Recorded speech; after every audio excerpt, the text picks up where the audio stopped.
Greetings, adventurers. I'm Dragorath, and welcome back to Powerwash Simulator. I decided, let's do something a little different. We're going to go ahead and start the Tomb Raider DLC for Powerwash Simulator. So, the Croft Manor. Alright. Winston Smith. I've been requested by my esteemed employer, Miss Laura Croft, to commission a cleaner for the exterior of her residence, Croft Manor, and have acquired your details from a mutual friend. She is soon to host a charity fundraiser for artifact reparation and wishes for the manor to be looking tip top for all of her esteemed international guests. As you will no doubt discover from the odd buff brick here and there, I have attempted the task myself, but to no avail. It is simply beyond my advancing years. Please note, the roof has only recently been retiled and won't require any of your attention. Miss Croft is currently recuperating in Egypt after being set upon, but will be back soon to give your handiwork the once-over. Start job. They provide me a Prime Vista Pro for this one, so I figured we could go ahead and start cleaning Croft Manor. Oh, it's so bad.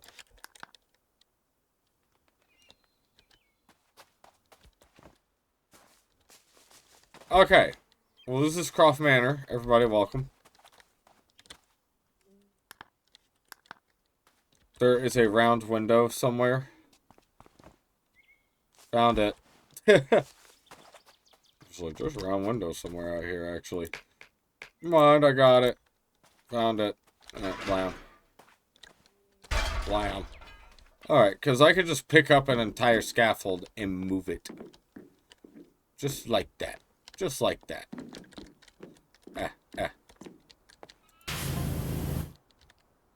Trust you have everything you need to begin work. I'll be sure to furnish you with tea and biscuits just as I escape a minor predicament.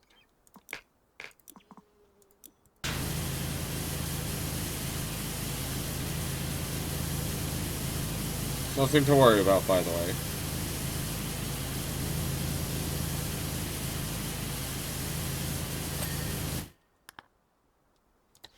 The window frame. Ooh.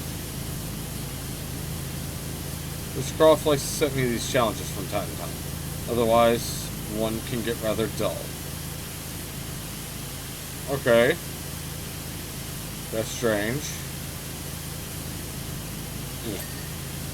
There we go. That's a round window frame. Clean. Small door. Yup. And yoink. You use the snubby for this one.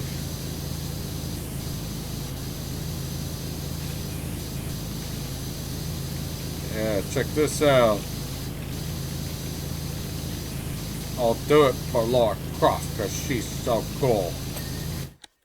I always liked Laura Croft. She's pretty cool. Just Tomb Raider in general. I'm doing this out of order. Everything is completely fudged. I screwed it all up. Balconette. Found it. Oh, they gave me 2 scaffolds. Sweet. Actually, here's what I can do to get up there. Alright. Hardcore parkour. Oh god, I'm getting stuck on things. Oh, I just realized this giant fucking fountain that looks all dirty too. So you're telling me I gotta clean that too, huh? Yeah. Yeah. Yeah. Clean the top part off first. Yeah. Yeah. Yoink. Yoink. Yoink. Yoink. Yoink. Okay. Alright. There we are. It's looking great as ever now. Looks brand new. And the mansion is going to be cleaned. I will say the DLCs, they give you a lot for your money because some of the larger jobs. So they keep you busy for a while. I will absolutely say that. They really do give you, you know, your money's worth. Some of the DLCs are longer than others for obvious reasons, but you shall see. I might break up some of the DLC parts and, you know, just have them intertwined with other parts of the game as to not dull it out for myself. Because I don't want to sit there and run all the DLCs back to back to back to back to back and tire myself out on it.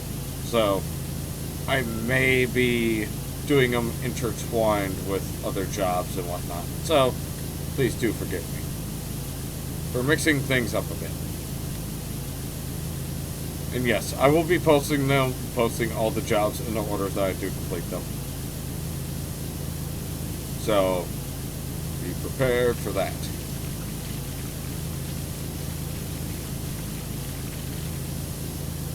Alrighty.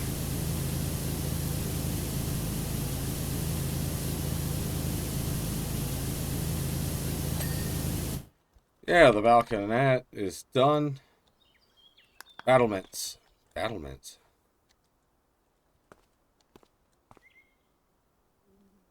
Oh, wow, really? All the way up there.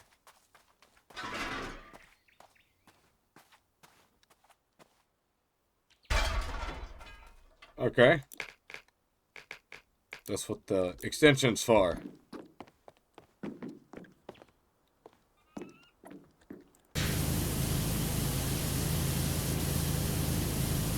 Yeah. The battlement decorations.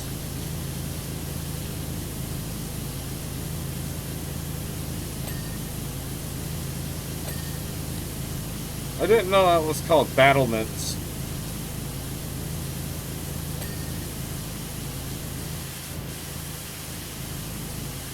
It almost sounds weird, but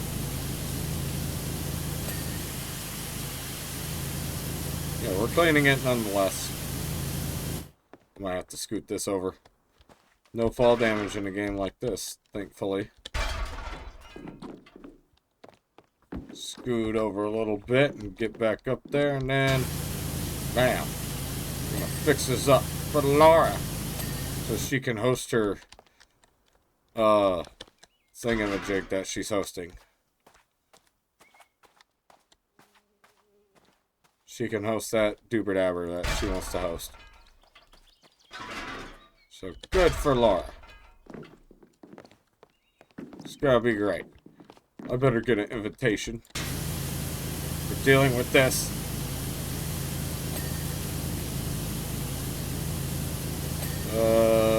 Yeah. Actually, what's really funny is that I have not played any of the older Tomb Raider games. My only real experience with Tomb Raider is the reboots, and I think they're great, and I have fun with them, so yeah, make of that what you will. I'm not a true OG Tomb Raider player, so yeah, it is what it is. Let me enjoy what I enjoy. Yeah.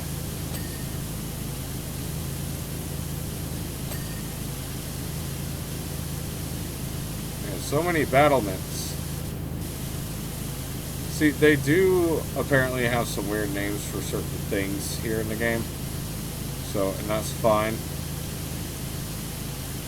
They are not American. They're not from Hamburger Land like I am. So, I don't expect their dialect and stuff to be the same as mine.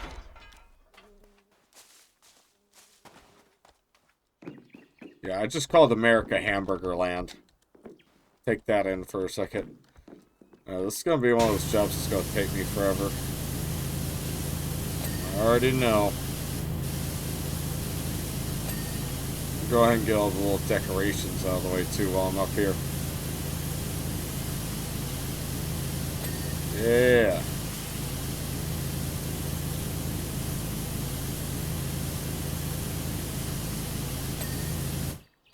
Yep. Is that all of them? No, there's still two more, and I'm assuming they're going to be on this side. Sure are. Heck yeah. And I have this thing positioned perfectly for this. They had this at the ready for me. Thank you, Butler. Butler man. Thank you.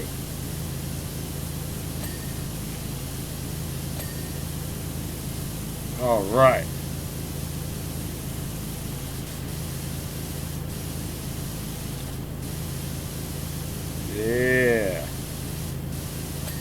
So clean that is. Heck yeah. All the battlements and battlement decorations are done. What the hell's a buttress? Is that a fortress but with a butt? Oh, wow. Alright, come here. Use my mind powers to put this where I need it. Bam. Okay.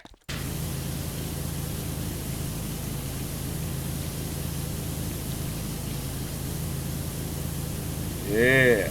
Clean it up. Getting it all cleaned up. See, there's something just so satisfying about that. You wave it over and then it's just completely different. It looks nice and clean and pristine. The developers did an amazing job on capturing the feel of having it feel satisfying. So, gotta give credit where credit's due, especially with this game. Because this game is so simple, you know, and I don't think anybody has really attempted something like this before, is the funny part, too. So, you have this game that, I'm sure if it wouldn't have been, you know, a bigger game, I'm sure Square Enix probably wouldn't have taken up on it, but that's fine. It's still fun. I love it. It's a great game, and there's nothing that's going to really change that. It's something relaxing and fun to do, so. And that's one thing I've always talked about. Graphics and stuff like that don't make a game. That's one thing that I've always discussed, is that gameplay and entertainment makes a game. Story can be part of a game.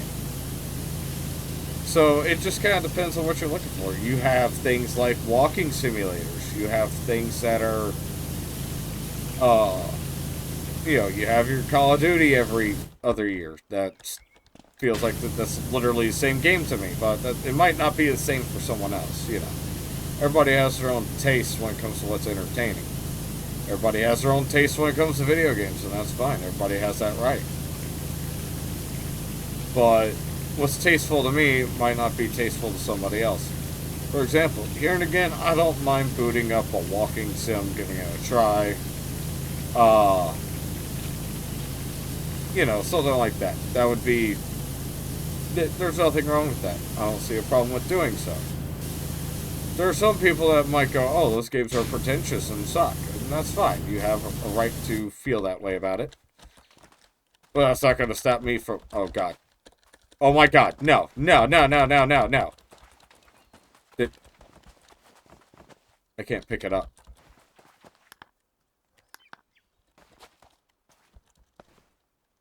Oh, there we go. Okay, fuck.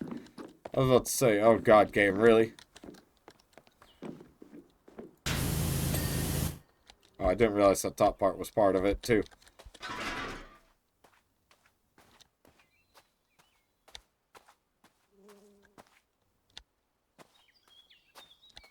Yeah, right around there. I think it's only the 4, yeah. Sweet.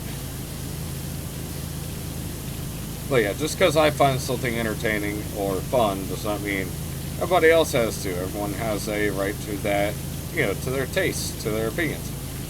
I'm not a big fan of shooter games. I don't like Call of Duties and stuff like that. I have nothing against anybody that plays them. It's just not my thing. Really, the only shooter games that I really play, like, that are first-person shooters, are... It's either going to be a form of survival game, like Icarus has guns, and I wouldn't even classify that as a first-person shooter. Some horror games, you know, are fine with it. But Far Cry. Far Cry is my go-to if I want to play a first-person shooter. So... That's just my thing. Far Cry is right up my alley. Far Cry is fun to me. I love Far Cry. I like the series as a whole. Has it kind of gone downhill? Has it had its bumpy moments? Yeah, it has. I heard, I haven't even played New Dawn because I heard it's been, blech. Honestly, in my opinion, Ubisoft's gone downhill, like, hard. You know, they used to be something.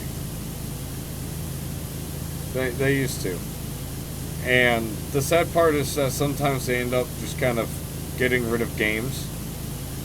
And it sucks. There's this game that you cannot buy anymore. And thankfully, I had bought it a long time ago and played it. It's called Cloudberry Kingdom. And it's a rage platformer. If that tells you anything.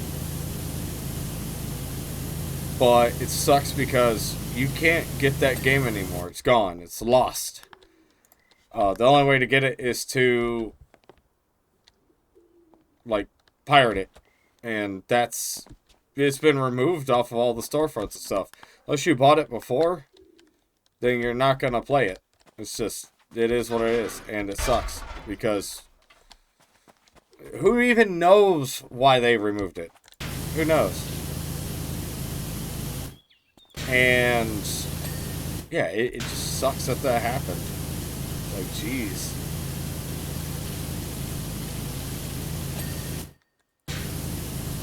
Yeah. Gonna clean up these corbels.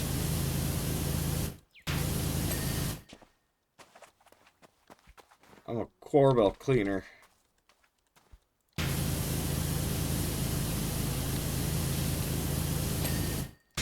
Yeah.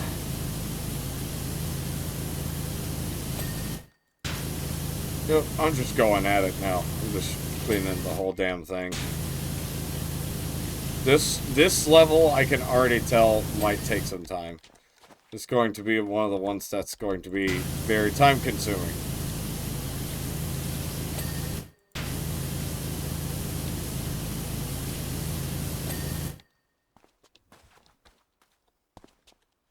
Very time-consuming.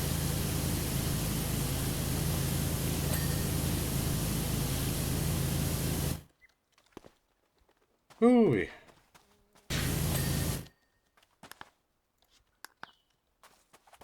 Let's see. Oh, look. It's up there. The corbel table. I guess that's what that's called. I'm going to clean it to the best of my ability. For cleanliness. And nothing more. It's not about the money, it's about sending a message. No! Oh, god damn it. Of course I fell. Of course I fell, wasting my time. And I should be fighting against the dirt. Can I fucking thank you? I perch my ass right up there and just... Come on, clean. Clean, damn it, clean. Thank you. So yeah, this might be a better way of doing it.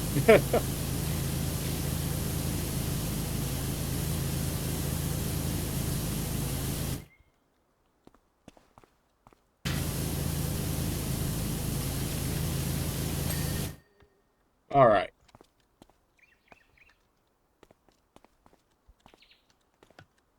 Yep, we got more here. Get these cleaned up. Yep, everyone has their own way of cleaning too. Yeah. Which is great. Powerwash Simulator really lets you get in there and just clean your way. This motherfucker doesn't want to clean. Thank you. Let's be like, why are you not clean? Spray you with water. Why are you not clean? Yeah.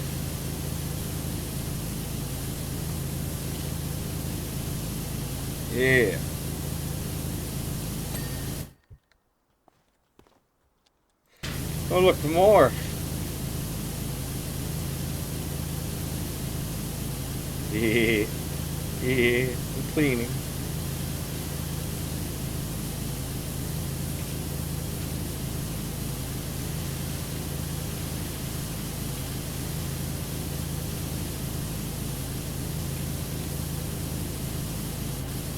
Yeah. All right.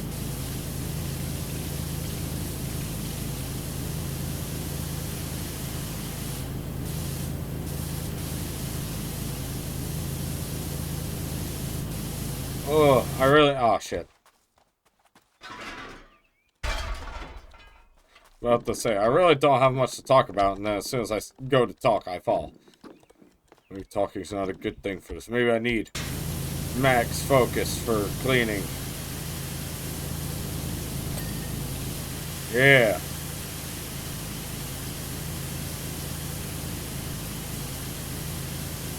Yeah, check this out. Stupid corbels. Corbel tables.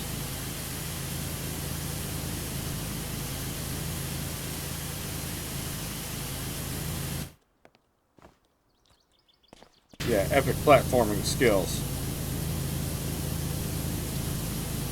Gotta be able to do epic parkour to be a power washer. Gotta be able to fall from 50 feet without hurting yourself, too. Something that's, great to do.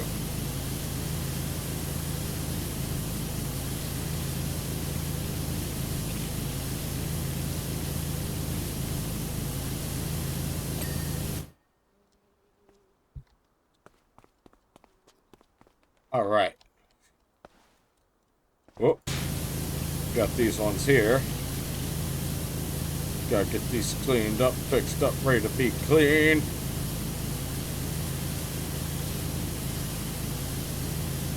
Ugh. And 22 minutes in, and I'm like 13% done. Jeez. See, that's the fun part, is that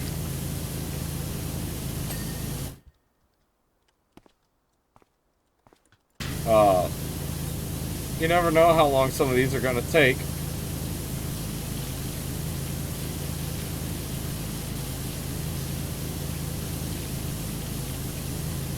Especially since, and that's the thing, this is jam-packed then. There's a lot here.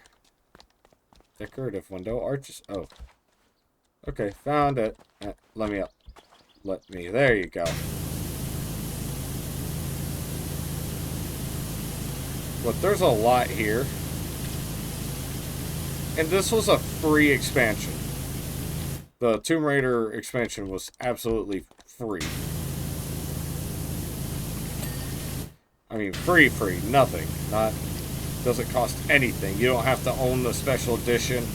You don't have to own anything. You just get it. It's a literal, just free DLC on the Steam store.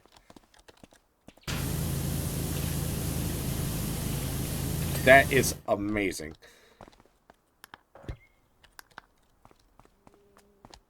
That is great that they have, just free content out there for everyone to enjoy. Because not everybody has money to buy all these DLCs and stuff, considering they're, if you buy all of them, it'll run you up more than the base game price. So it's nice that they have free content for those who, can't afford to buy more. And that's something I'd like to say.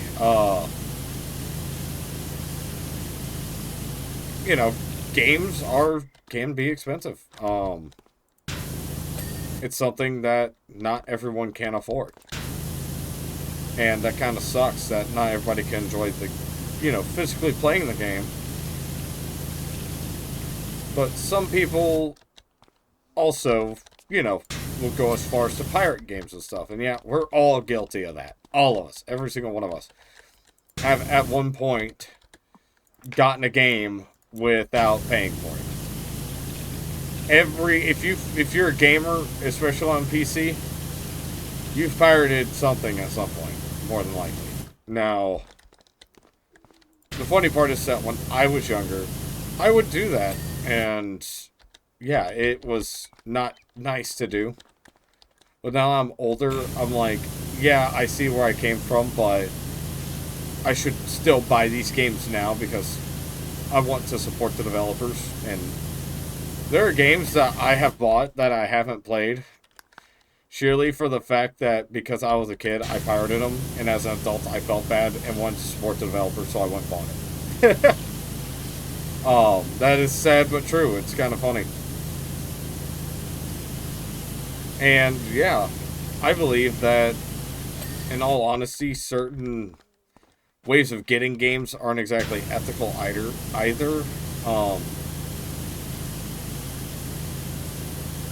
And that certain platforms like will steal game keys and stuff like that, and then turn around and sell them, and that's fucked, man. That's wrong. It's fucked up. You don't do that.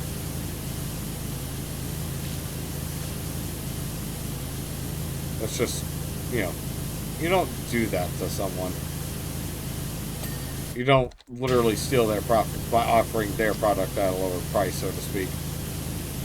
And I've only ever heard about it in some places selling Steam keys and game keys that were pirated or stolen.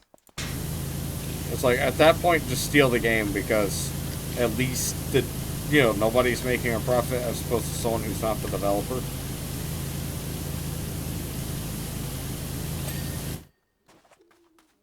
And that would be pretty screwed up to do to somebody who put a lot of time, effort, and love into a game. Is to just pay someone else for it because they stole a key. Like I said, I've only ever heard about it. I don't know what websites or anything that do all that crap, but... And I don't want to say anybody or any websites or anything in the case that they're like, oh my god, they're defaming him, or he's defaming us. And just, target me. That would not be fun to do. I'd rather that not happen.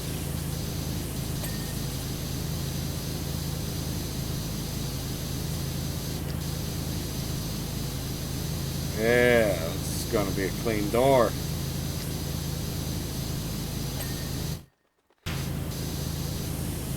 Yeah.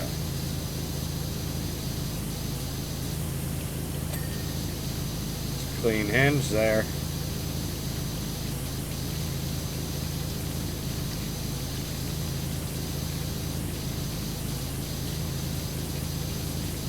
Oh, come on, clean that hinge. Yeah.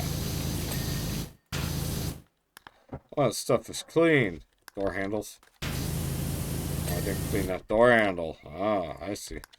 Doorway topper. See, there's not too many nooks and crannies in these spots, at least. Sure, these areas are a little bumpy.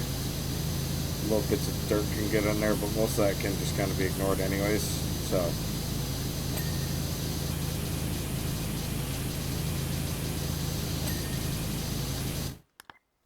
Yep, clean that doorway window.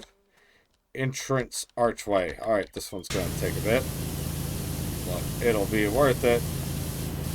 We're almost 20% complete with this job, too. We are making excellent time. 30 minutes in and 20% completion. Well, 18% completion.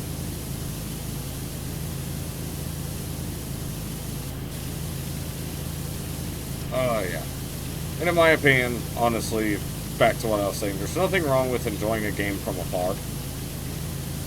I think it's good to have people playing video games on YouTube and, being able to see how much fun other people are having with the game so that you can determine if you would want to purchase it. It's a good way for developers to get support.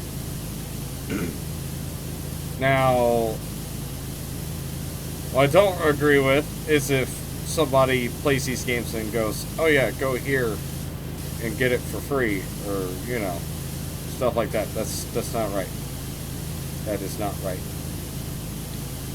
Or if somebody encourages pirating. I don't necessarily encourage pirating anymore. Like I said, developers and publishers lose money. And I'm more worried about like the indie game market when it comes to that kind of stuff anyways. I'm not about to sit there and go, oh yeah, Ubisoft lost us $20 or, you know, some crap like that. But, you know, without that money, developers can't make new games. And that would suck for everybody. Because if you pirated a game and you really enjoyed it, it might be a financial situation where they can't make a sequel or they can't continue making it because, or continue updating it because it's been pirated so much.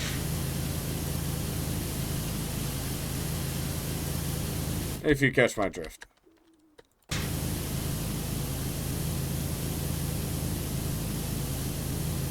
Alright. We are tearing up this manor pretty well, honestly. Got plenty done. We are still going.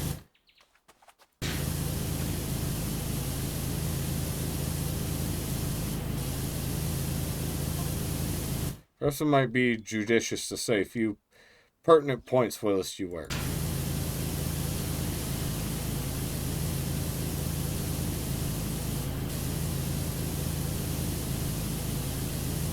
This Croft is quite an extraordinary, is a quite extraordinary woman. Yes, Laura Croft is in fact very extraordinary.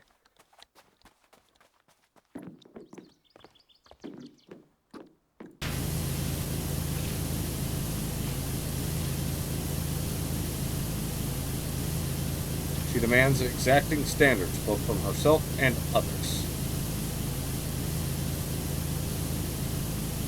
If you excel, you'll meet her generous side.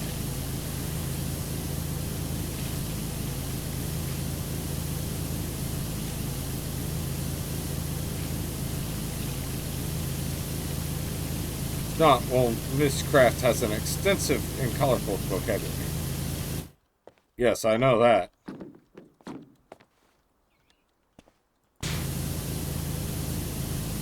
Trust me, I know about her extensive and colorful vocabulary. Heard it before. Played some games, you know.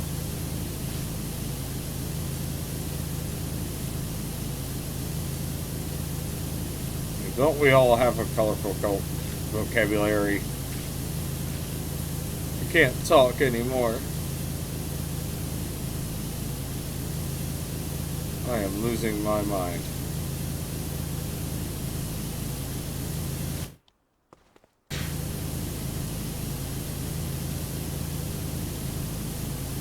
Yup. Woo.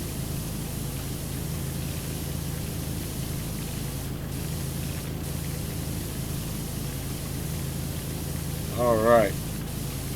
Centra Stopper's almost done.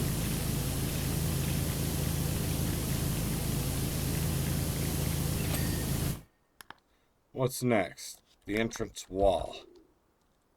Ah.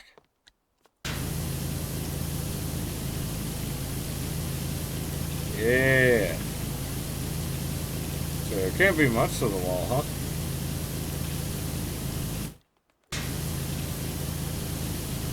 Oh, there's a little bit more to it than I thought.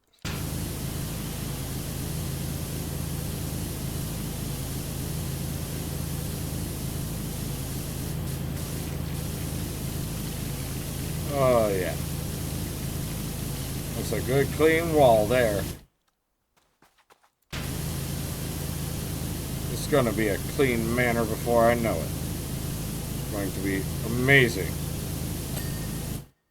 There we go. So pretty. Fountain floor.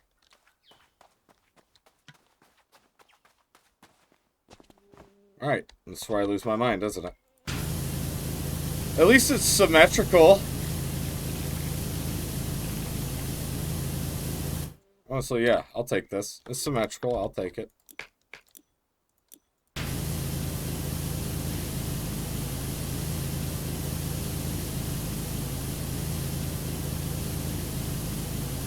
Yeah.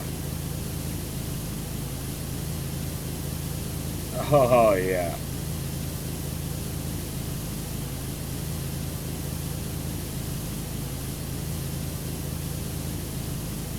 And we're going to get this fountain floor clean as it can be. I mean clean.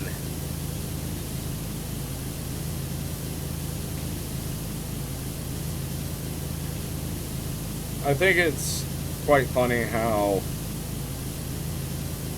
I'm just over here now, just doing this with my life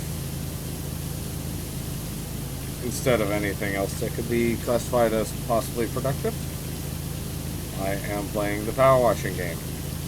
Again, cleaning Laura Croft's Manor.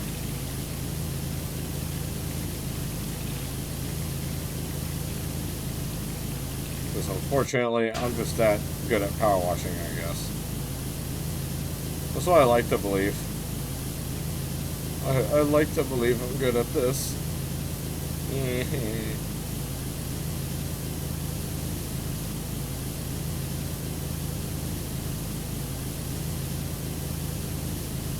Yep, I was kind of worried about this big ass fountain here. I bet you just this fountain alone's worth a fourth of the dirt because of how big it is.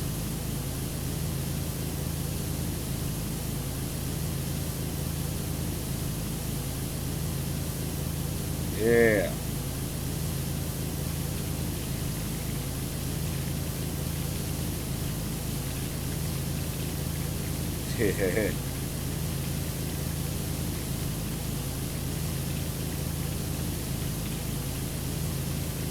Let's see here. I am the washerman, and I'm washing the floor, just going back and forth and back and forth.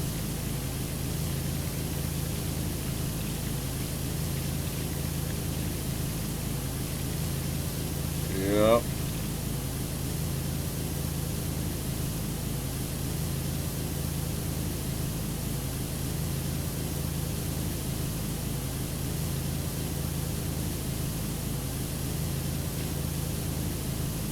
All right.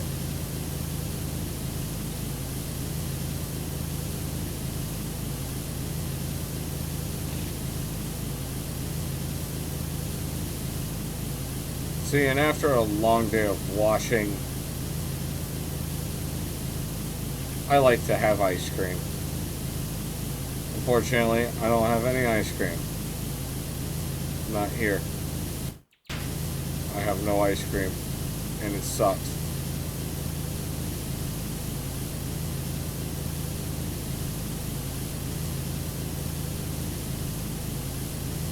No ice cream. Already almost at 25% completion.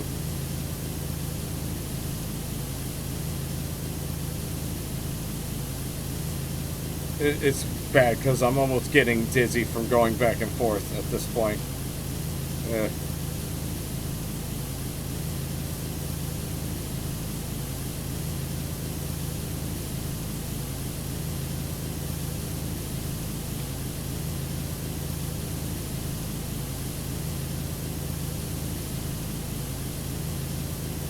All right.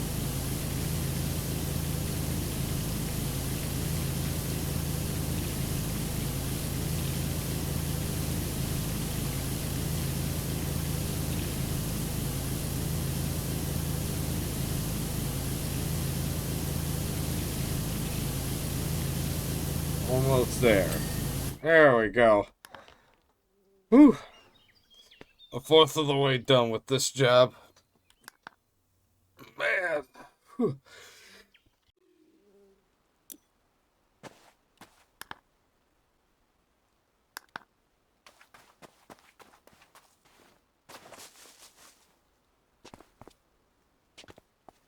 Alright, let's continue my job of being a power washer again.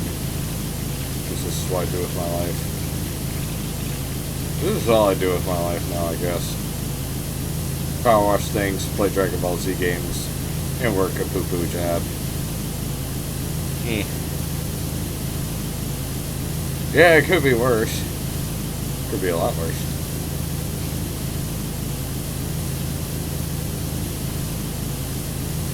Ooh, look at that.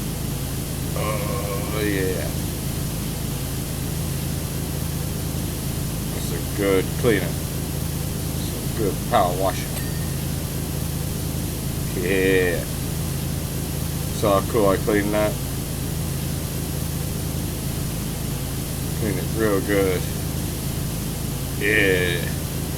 Actually, if you go on Steam right now, I saw something earlier, well, yesterday, and I was like, what? Because it just kind of blew my mind that it exists and that's on Steam. And I wasn't expecting it because I was looking to see if Sparking Zero had any new trailers come out. And there was another Dragon Ball Z game up there, and I was like, what? And it's funny because you go on Steam, that Dragon Ball Project Multi. And I was just like, oh. Oh man, I'm so ready for Sparking Zero. I'm so ready. Only got about a month left. And then I will be streaming it for a week non-stop. So, that'll be amazing for me.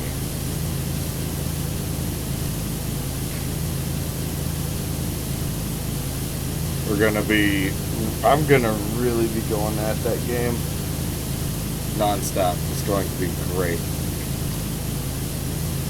I want to at the very least, play through, like the campaign and stuff, and at the very least do that. Maybe I'm not a multiplayer person, so when I play, like, games, I'm just, I tend to stay away from competitive play because I suck at games, so. Especially fighting games. I am by no means good at fighting games. But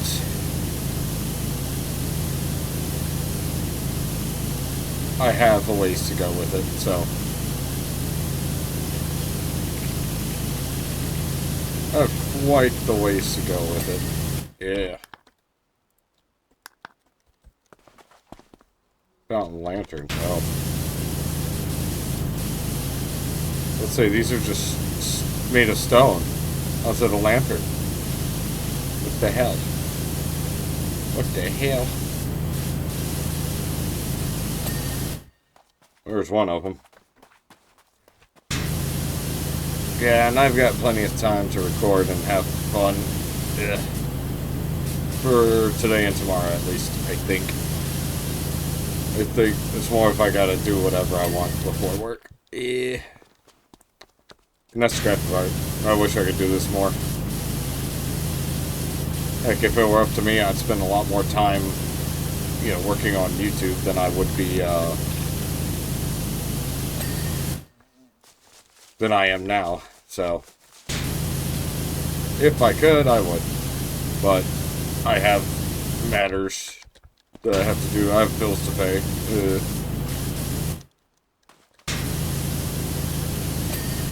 And that sucks. But at this point, this is more of a hobby than anything. Like I said, I enjoy it, but it's not gonna take over my life anytime soon, I don't think. Maybe, who knows, we'll see.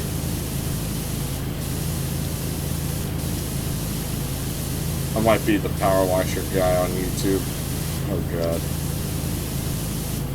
Is that one I'm gonna become well known for, is this? Playing Power Wash Simulator.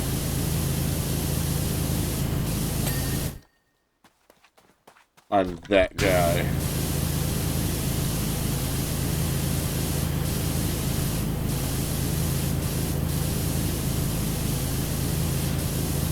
Oh man.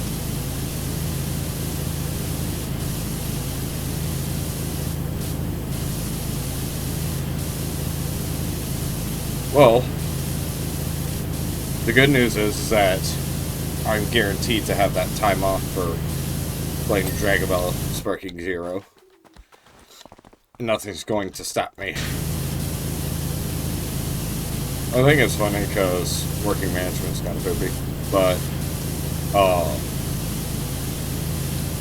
the other managers there have gotten to have their vacation time and I haven't. So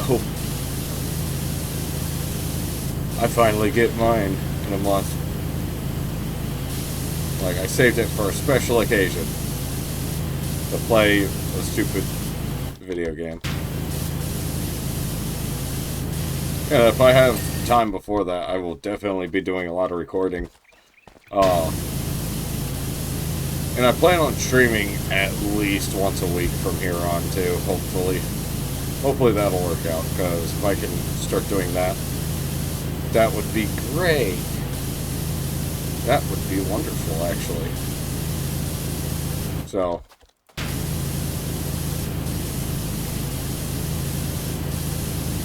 that's something I could definitely see myself doing, is streaming more often now.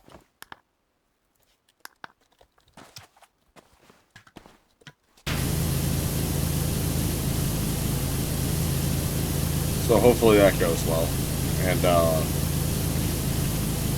I can just kind of, you know, play Monster Hunter some more. Yeah, I looked a bit more into Generations Ultimate, and if I get the opportunity, I will be streaming that in place of Monster Hunter 1. Who knows, I might come back to it later, but as of now, I don't really have that opportunity, because here in 4 days, I will be buying a new PC. So buying something a lot more beefed up than what I got now, and yeah, that's going to be absolutely wonderful. It's going to be something that I can totally use for YouTube and for getting my shit together. And I wanted, honestly, I'll be completely honest, I wanted something better for being able to record in higher definition, as well as something that could export videos a lot faster is one of my main things, because if I try recording in 4K like I want to, my computer takes usually around an hour or so to export a 30 to 40 minute video. And that's, you know, not okay. Yeah, I understand it takes time, but hopefully getting a better PC will help with that. And also just my overall performance.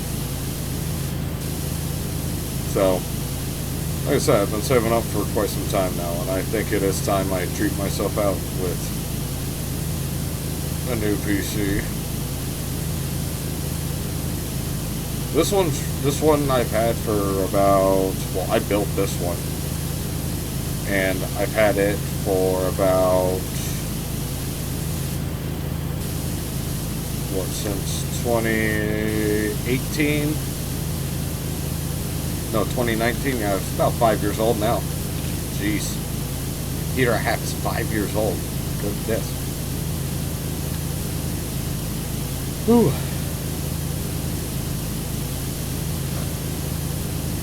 Alright. I already know as well as it clean. It's because of this. All this crap under here. Yeah. Heh. Here,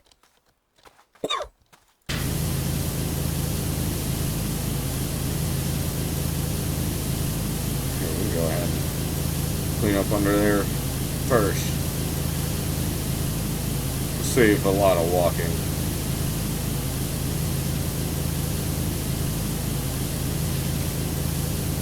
Man, this is going to be one of those jobs that's going to take a while. Yeah.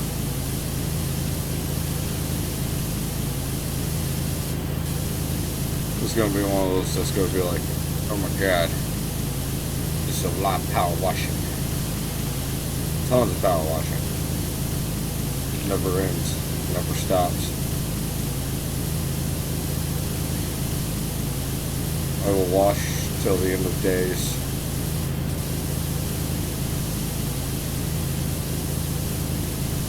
It's like a creepypasta. I think it's really funny because way back in the early days of YouTube, creepypastas were like the biggest thing ever. It seemed like it would never die, and then I look back, I remember it being a thing for what seemed like years. But no, it was a fad that barely lasted.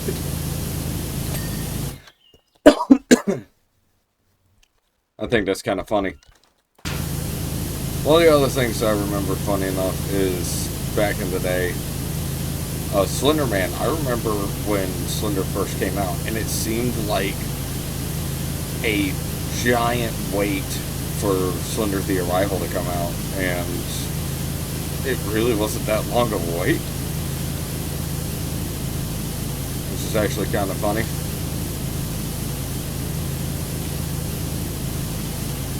So, oh no, time just seemed slower when I was younger, I guess is the best way to put it.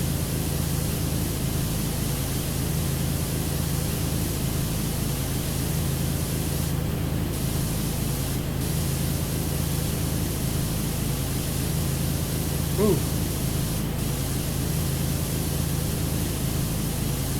Yep. Good stuff, good stuff.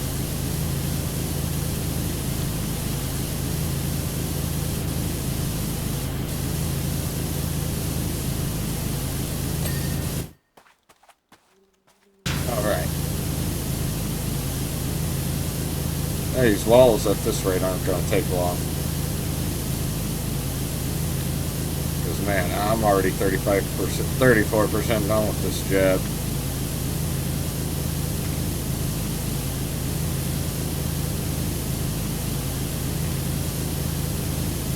See, I think it's kind of funny because with a lot of games, just the more experience you get, the more you learn the mechanics. You're able to do things faster, so it's like, oh yeah, sweet.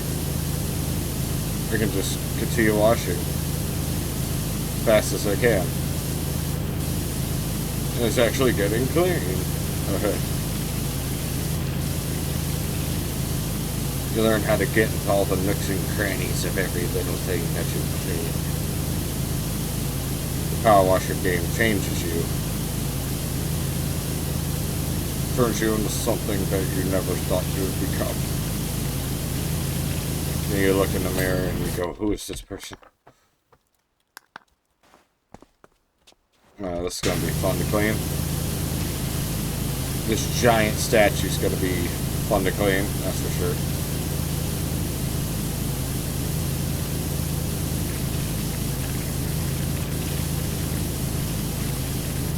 Yeah.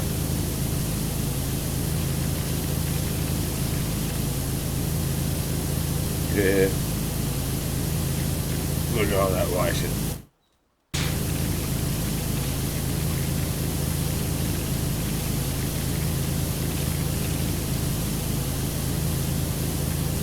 Yep. Thankfully, I have,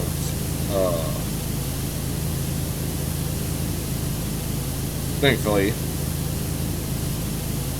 I have not fully lost my mind yet. That I know of. Playing this damn game. This is what my life has become. Some people just lose themselves to the damn Powerwash simulator game. I remember that VR game that came out, and I was like, oh yeah, that looks great, you know. Oh, it had an update? Sweet. A fairly new update? Sweet. I'll, you know, buy it. The developers are active and talking a lot, and then they stopped updating it. They just abandoned it. The game lasted all of 3 months, maybe, at the most. I think actually it only lasted 2. Just of it is that the game did not last at all. They just abandoned that. They took the money and ran, by the looks of it. So, and that really sucked. That happened. I'm like, just wow. Just wow. they split the money around. What an asshole. What assholes.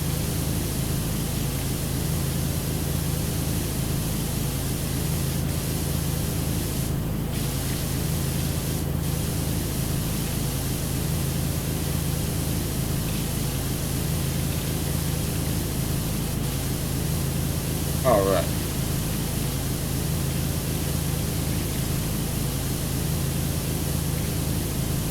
Yeah. Getting that top section cleaned up. Ah.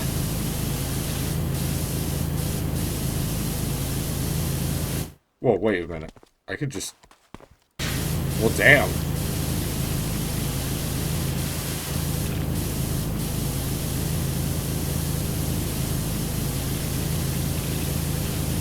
It's funny, I could just step up that wall. I got some long legs or something.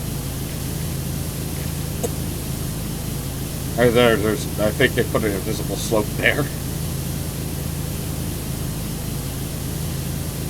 I mean, I wouldn't really blame the devs for that. Actually kind of logical, in case you can't jump out.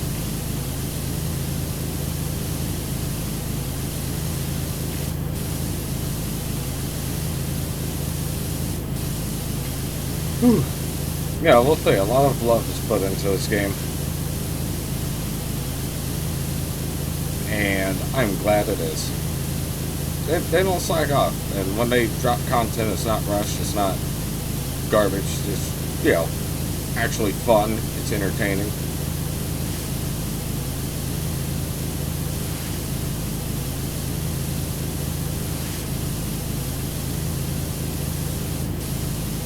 And it's not, you know, their DLCs aren't just cash grabs either. Their DLCs are actually packed full of content, and even some of them are even free. So, cannot argue with that. They genuinely care about this game and have a passion for it. Thank you, Future Labs, for being awesome. I'm sure I'm not the first person that said that.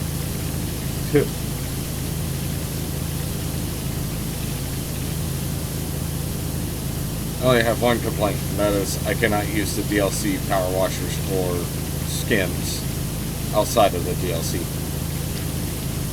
That's my only gripe. Because some of the DLCs have exclusive, like,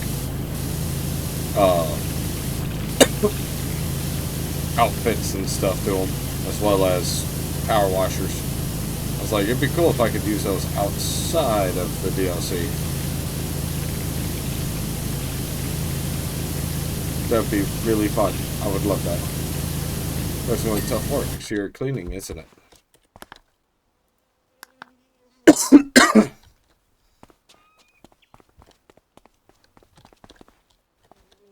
Do I have a ladder somewhere?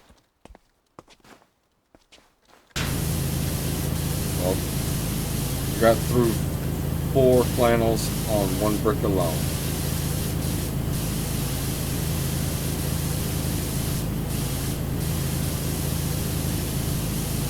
Expect you brought some high-fangled gizmo or other to speed up the process.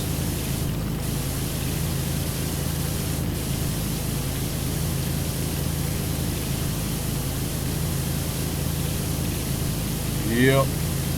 Sure had.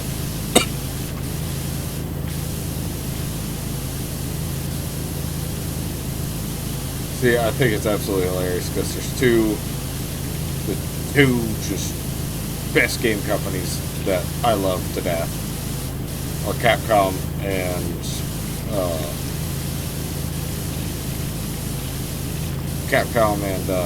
Square Enix. Just gotta love those guys.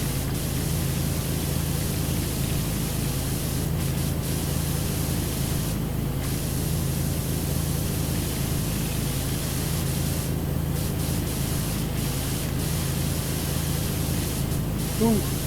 All right.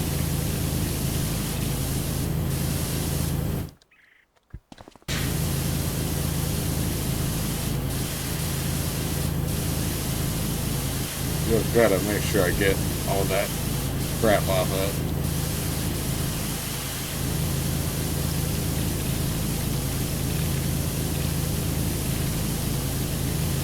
Alright. This big whale statue? I think it's a whale. I don't know what the fuck it is. It's ugly. If you ask me personally, you know, it's pretty ugly. Sorry, Miss Croft. Hey, your statue here is ugly as shit.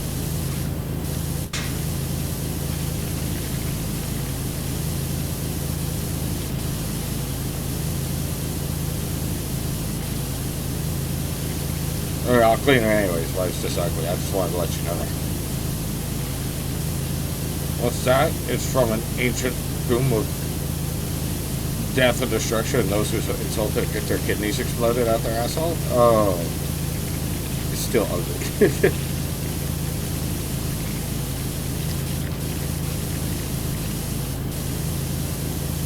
Yeah. Clean the fins on it.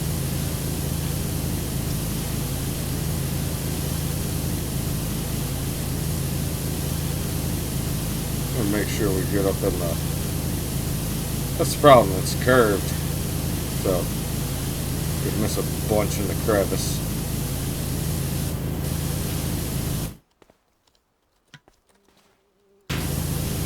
Yep.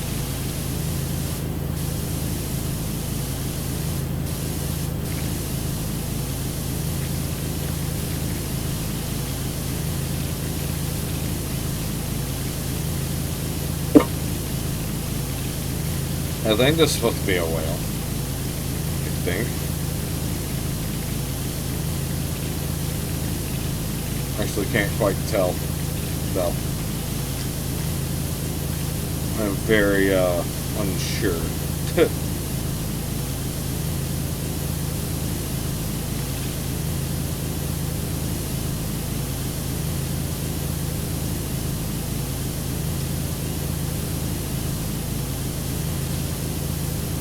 Well,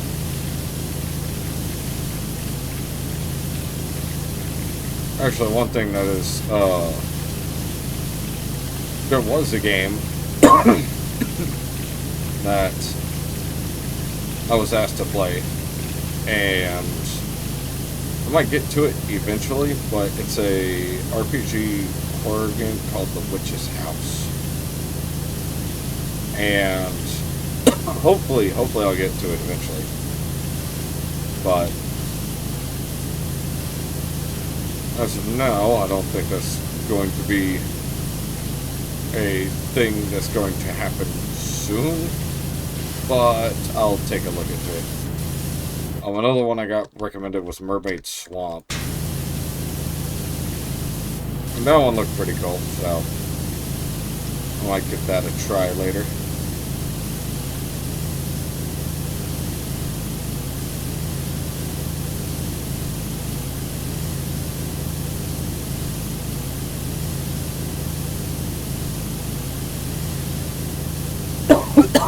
Oh man, excuse my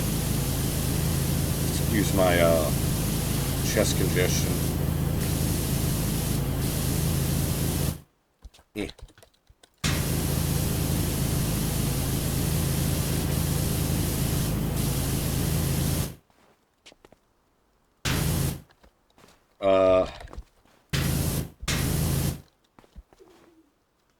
Am I gonna have to like parkour the scaffold?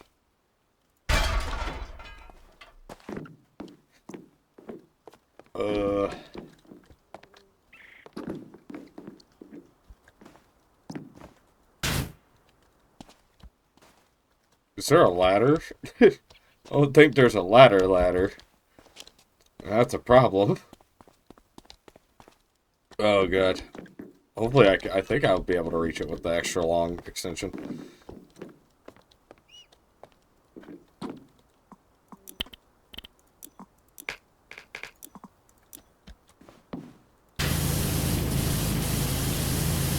Just barely in reach.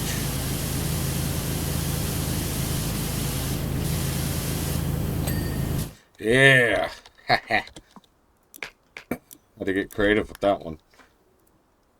Fountain top. Okay. This is going to be an easy chunk. This will be an easier chunk. See, it is nice that they give you all the different nozzles and stuff. But the one that's just the best to use is the 15-degree nozzle.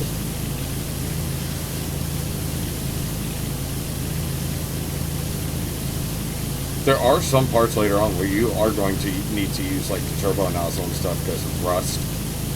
But outside of that, I don't really think rust are extremely oily things, but outside of that, I don't really think there's anything to worry about.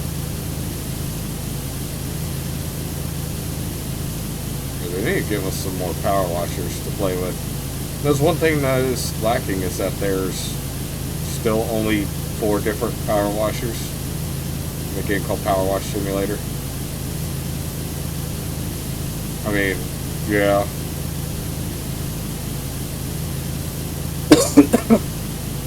They have a store with different tiers of power washers, but there's only 4, one in each tier. And that kind of stinks. I wish there was more. I hope that we get more. It'd be nice if we can, let's say, unlock the ones from the DLCs by completing them. Same thing for the outfits. So, yeah. The next DLC that's coming out is Shrek, and I'm just like, oh my gosh, that is something.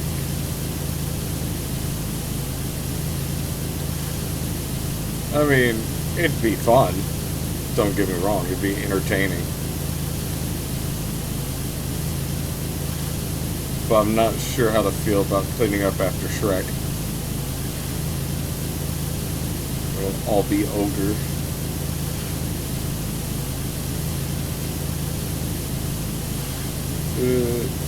Nah.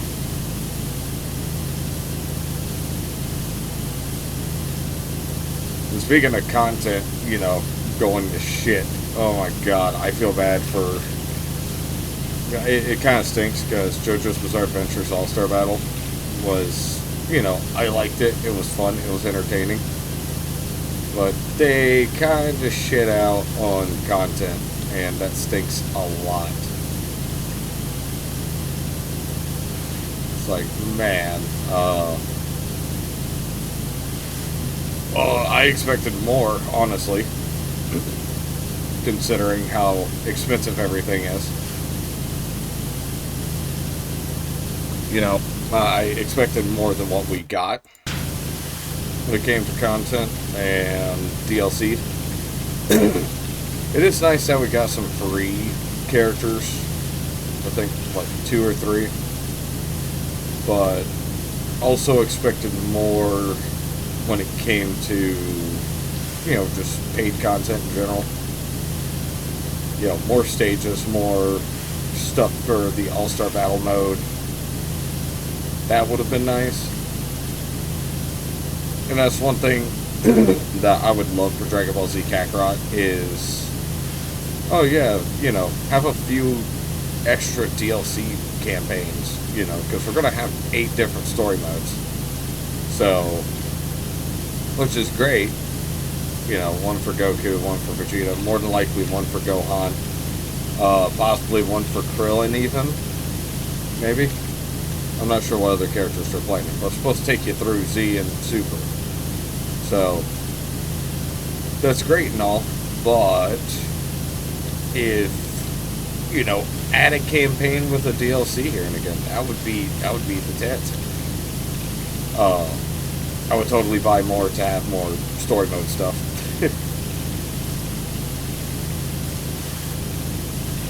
Tack on more stuff to it. And in my opinion, I mean, more content doesn't mean better, but more good content is what I hope for. You know, it's kind of like in Xenoverse, you have all these DLC characters and stuff to play as, but nobody wants to play, you know, as Goku in Xenoverse. You make your own character. Why play as Goku or Vegeta or anyone else when you could just play as your own character. Sure, you might do it here and again, but most of the time you're going to be playing your character to level them up and continue the story. That and the combat in Xenoverse is more focused around making your character stronger. I think it's the best way to put it.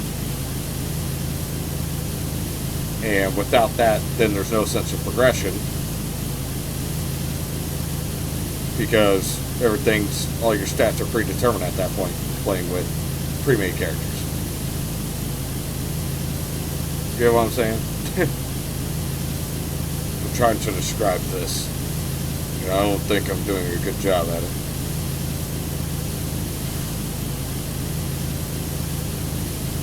Yeah, I think it's great that we're going to have tons more characters added to the game. That's fine. Budokai Tenkaichi had 161 characters, wasn't it? The hell is a gavel?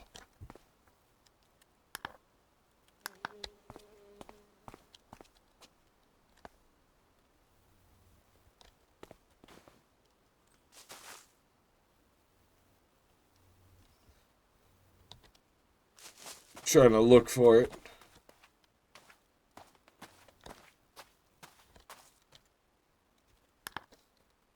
Did I? Alright, what's a gavel turret?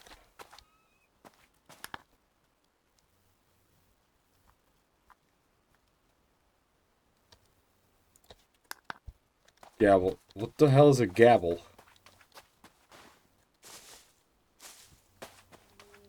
What?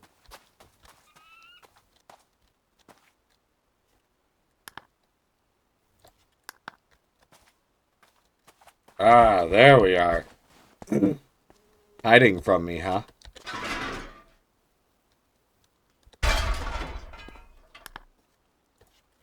Hehehe. We're right at 50% completion, too. Man.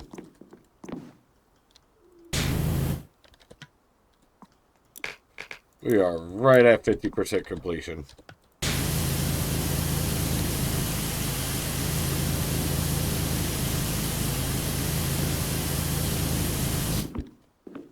Why am I on this end? Yeah.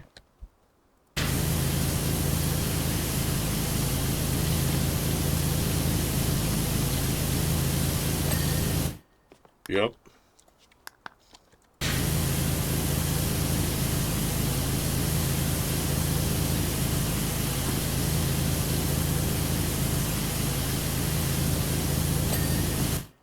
Got that one. Gavel turrets.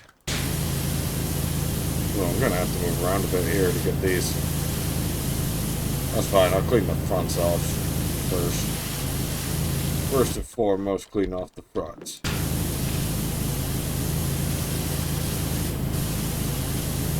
But yeah, if anyone can't tell, I'm very excited for Sparking Zero. One thing that screwed me up was seeing a couple of Super Dragon Ball Heroes characters in the roster. I was like, really? I didn't expect that at all. Just to be part of the base roster. I did not see that coming. I expected, that content to be like DLC. Not part of the base roster. Just kind of threw me off guard. I was like, huh? What happened? What the fuck? Okay.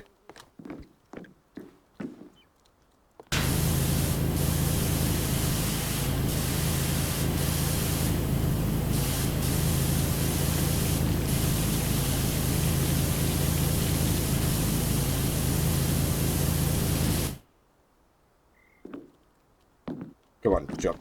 Thank you.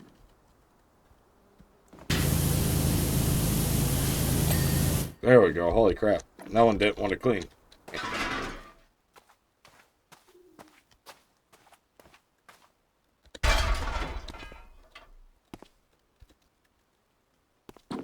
There we go.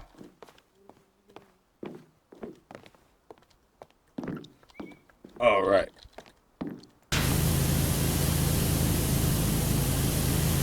Yeah, that content kind of threw me off guard. Seeing something that you would expect to be just straight up DLC being part of the base roster is strange.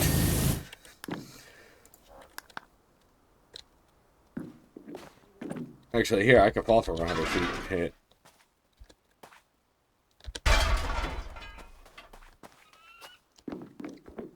I don't have to worry about death. I'm indestructible because my power washer.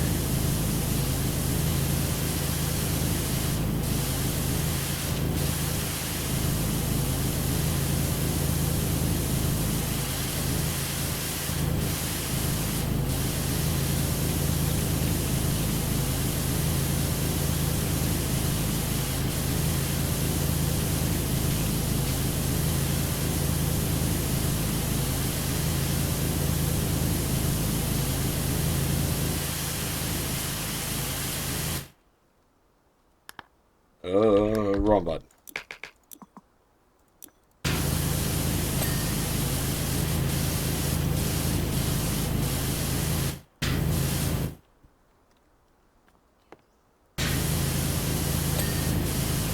Yeah, got that one too. Hit. Where's the other wall?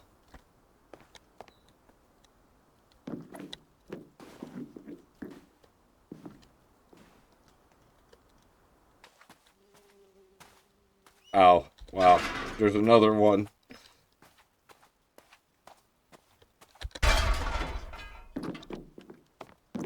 Gotta climb my happy ass up there.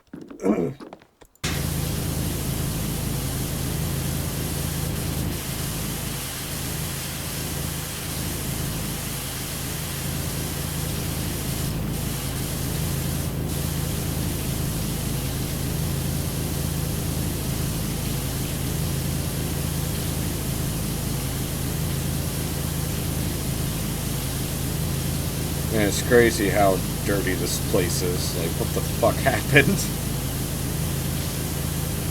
That's my honest question. What happened?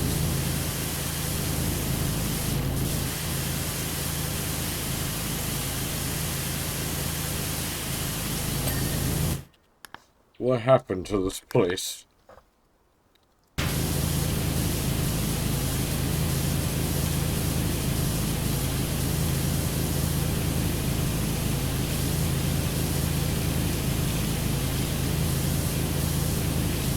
Yeah, did a tornado shit just fly through here? Is that what happened? That's a possibility, you never know. Or it goes on some crazy adventures after all. Who would have thought?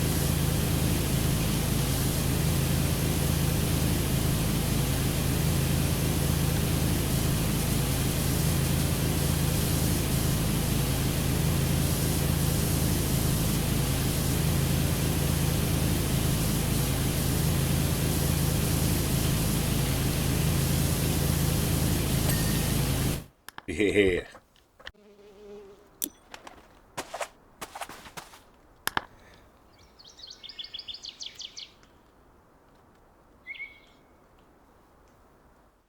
Okay. We are... I am back. It's been it's been a couple of days.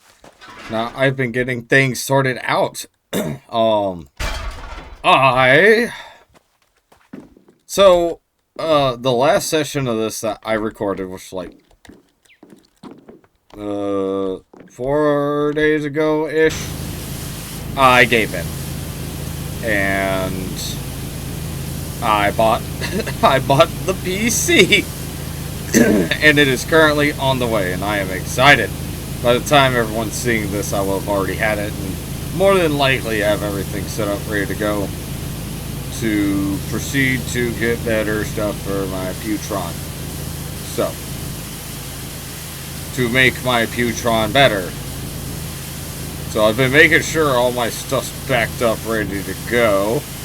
I've been getting uploads out early at this rate, just to make sure that, well, scheduling uploads just to make sure that I have enough time to get all of my,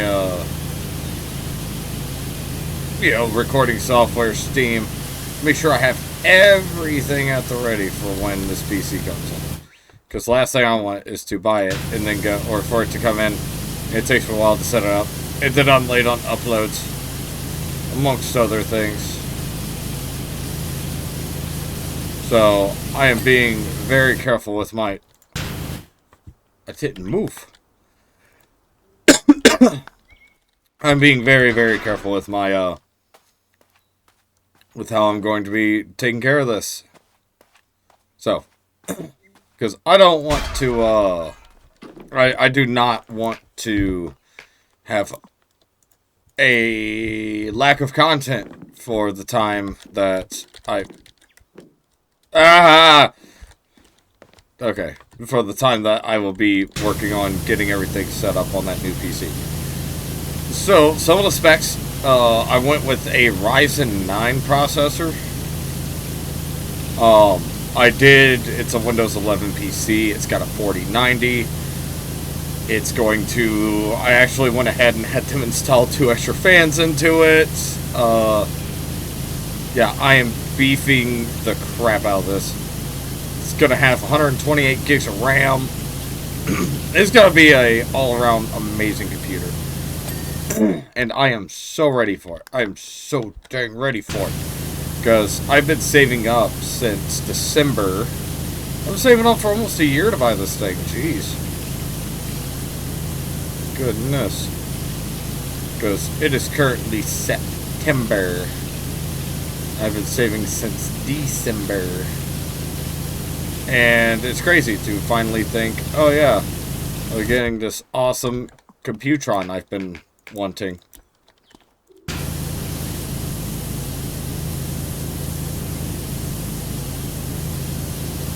So, yep, and right now prices are down, funny enough. So, well, from what I saw at least, and they also had I bought it on Labor Day. So, that's the big fun part, because they had a Labor Day sale and I got like $100 off of it. And I said, screw it, if I'm going to buy a PC, I'm going all out. I don't want anything less than the best for well, not myself necessarily, but for YouTube. So, I said, screw it, if I'm going to buy a PC, I'm going all out. And that's exactly what I did. The only problem with that is the ungodly amounts of money that I did spend on the PC. I'm surprised. I mean, my bank, like, I had to call them, and they're like, the hell you mean you're gonna make a $4,000 purchase? And I had to go through they made me, like, verify my identity and stuff to make sure that I wasn't lying, and that I was really me. I'm like, good job on security there. Thanks, bank. I mean, but I just think that's absolutely hilarious. So, such an egregious amount of money coming right out of my account that they're like, this sounds fishy. I'm like, yeah, I know. That's understandable. The hell's a window column? Oh. Oh, going back and forth and back and forth. Here we go again. Going up the ladder, or the scaffold. But, yep, I got it. It's on its way. And like I said, by the time everybody's seeing this, I will have probably already had it and have it set up and ready to roll. So, this right here, Powerwash Simulator, is what I like to call filler content. No, it's absolutely funny. I did have a friend of mine comment and go, hey, have you ever thought about putting music in your videos? I'm like, I thought about it. Well, I'm having trouble finding anything that's fitting, that's royalty-free. So, that's the big problem with putting music in these videos. I was digging through. I'm like, I'm trying to find something that'd be fitting for, the game, and something that'd be just nice in general, but I thought about it, and I was like, I should just put the Metal Hellsinger I should just put the Metal Hellsinger OST on while I play this. That would be appropriate. That's what we call a appropriate music for Powerwash Simulator. Man, it is going amazingly. Oh! Whoa. Yeah, Windows frames are cleaned. Oh, what? Ah!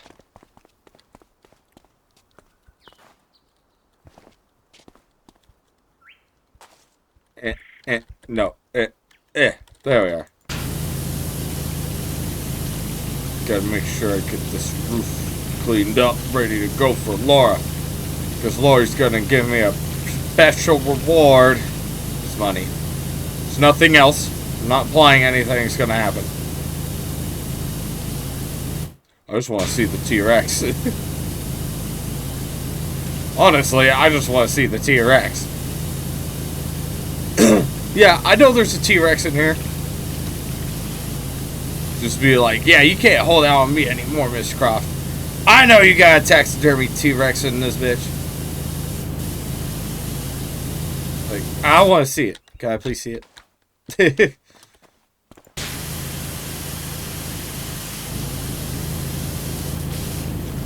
Come on. Yeah. Where's the other one? Is it on this side? Yeah, it is. Yeah. Oh, the plant's not dirty.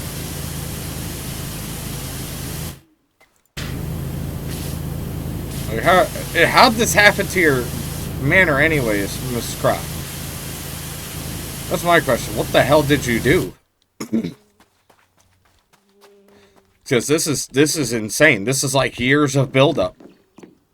Oh, it's my van. I saw it, I was like, what the hell is that?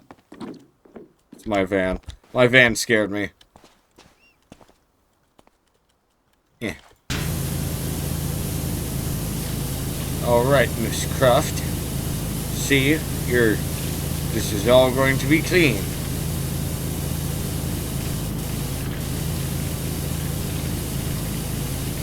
Yeah.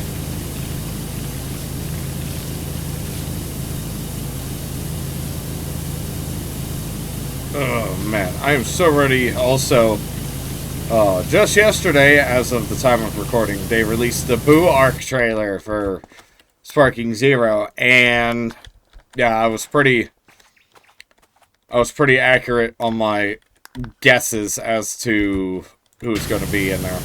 I was like, I figured Evil Boo was going to be in there. I figured that Great Saiyaman, you know, on top of your normal character set would be obvious. I expected Go Tanks. So, I expect, obviously, Super Boo, Kid Boo, the whole 9 yards. I expected pretty much every character that they showed off. It wasn't one of those trailers that got me going, oh my god, I can't believe they're having this character, because I'm like, I said, when the premiere for the trailer was up, I looked at my brother and I said, I'm betting that the Great Saiyaman is going to be a separate character from Adult Gohan. And I was right. I was right. Oh yeah, I have nothing wrong with having the Great Saiyaman as a playable character. But at the same time, he's lame as shit. And cringe.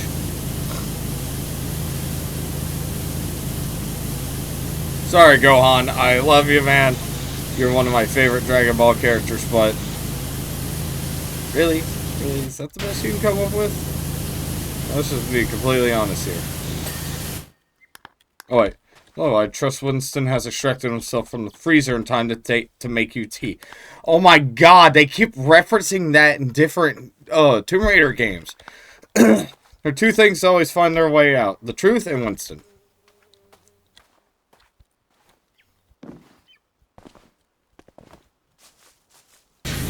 Yeah, because in one of the other Tomb Raider games, you can I forgot which game it was. You can actually lock Winston in the freezer, and they always reference it. It's so great. Square Enix is so self-aware. I love it.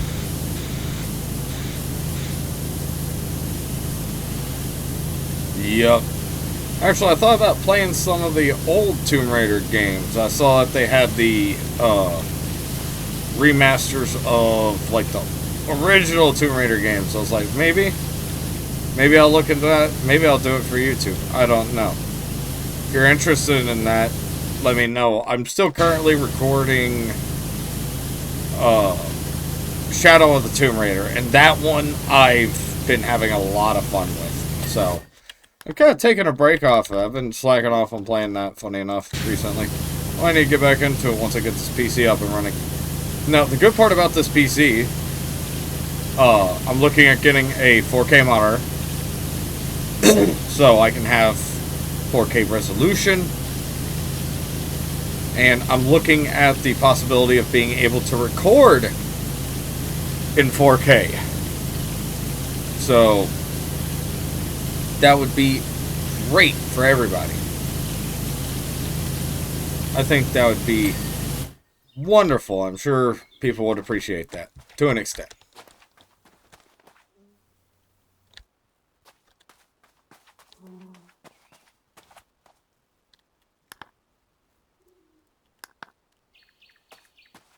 Where's the rest of the... Oh, wow.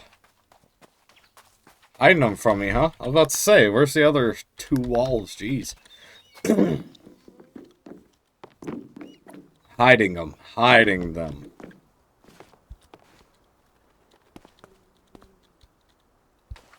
No. And boom, clean.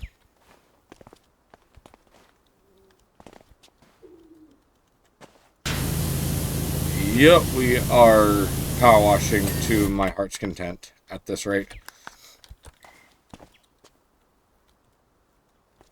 Oh, yeah.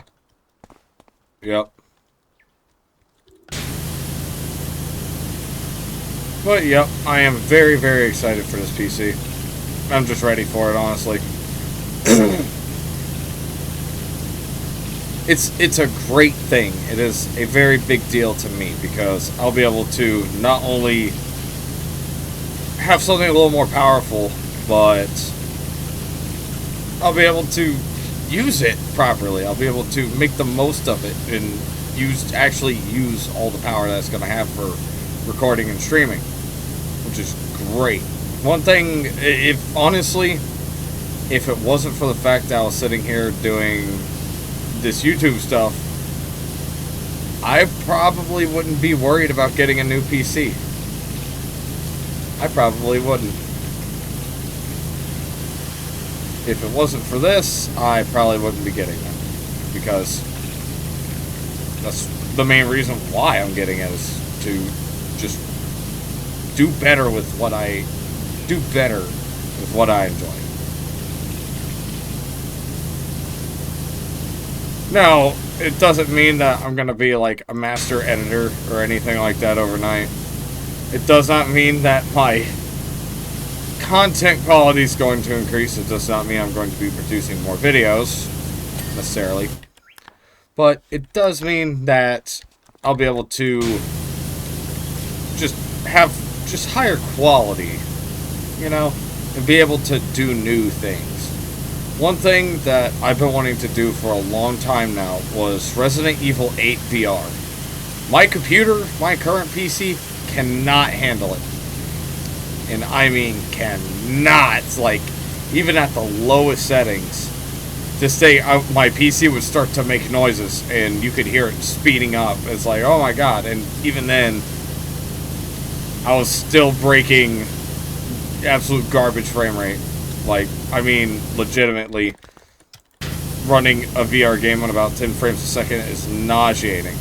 And I was about to do that. But now, with this PC, I should be able to run it at a decent frame rate in VR and finally play through Resident Evil 8.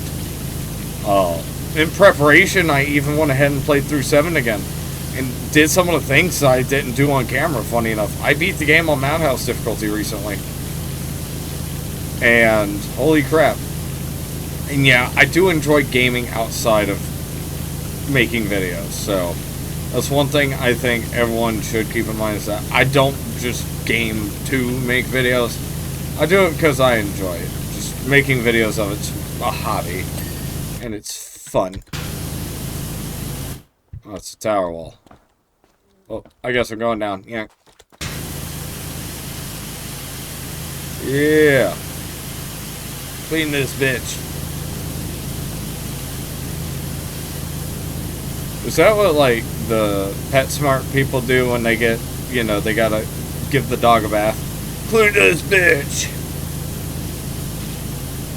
Is that what they say? It's their war cry? I get it. Stupid joke. Here lies comedy. Yeah, I know. I'm a comedic genius. Absolutely.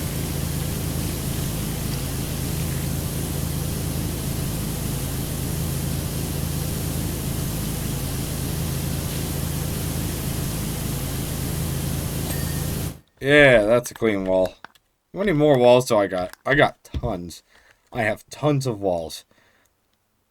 I even have... oh god.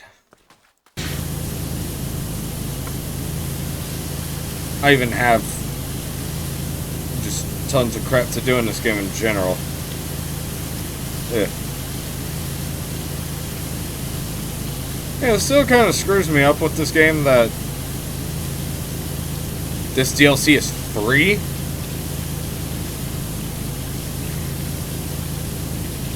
And it's just, you know, it's free. It's free DLC.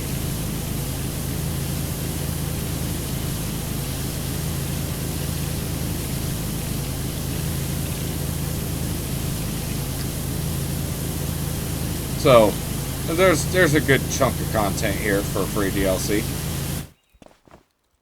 And who can argue with free content? Let's be honest. And yeah, I know. Free content does not mean good content. Trust me, I've had that conversation before. Ooh. That kind of brings me back. Man, look how clean this place is looking now.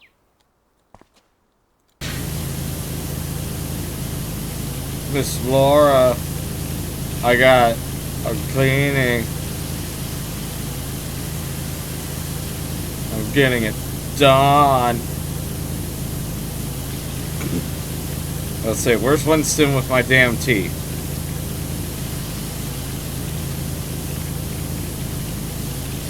Yeah, it's kind of funny. Back when I was younger, it wasn't until I started playing the newer Tomb Raider games that I realized that Lara Croft is not American. She's English or something. Don't quote me on that. But I never realized that even like the original Lara Croft is not an American. I'm like, oh, okay. You know, it's kind of funny when you're a kid, you think so closed-mindedly about things, and then as you grow up, you're like, oh, you know, the world is full of all kinds of people. Okay. But yeah, I didn't ever realize her old accent never really sound too foreign to me, so I never really, you know, call into the fact that she was from, well, European, something like that. Somewhere over there on the other side of the world. Because I'm from Hamburger Land. And, you know, yeah. I'm from Hamburger Land. I think I like that.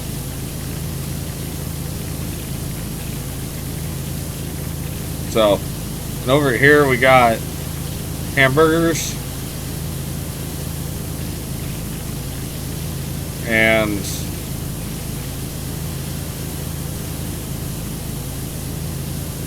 stuff. I don't know. What the fuck do we have here in America? We have 50 different states, and all of them have a unique bird and flower. Yeah, that'll bring in all the tourists. Come to America. I almost said Louisiana. Come to America and come look at all the birds and flowers. Yeah, tourism just skyrocketed. We're gonna have so many cool people coming to visit. Even Danny DeVito's gonna come visit my house now. What would I have to do to collab with Danny DeVito? Someone please answer that, because I would definitely collab with Danny DeVito. Danny DeVito's fucking hilarious. Oh, man.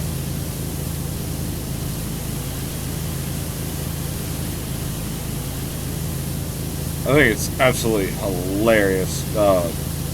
Just like, I think about it, my brother, he, one day it was my birthday, about a year ago, he got a cameo for me from one of my favorite comedians, Ricky Berwick, and and Ricky was like, your channel's cringe, and I'm like, dude, that's so fucking awesome. It was hilarious.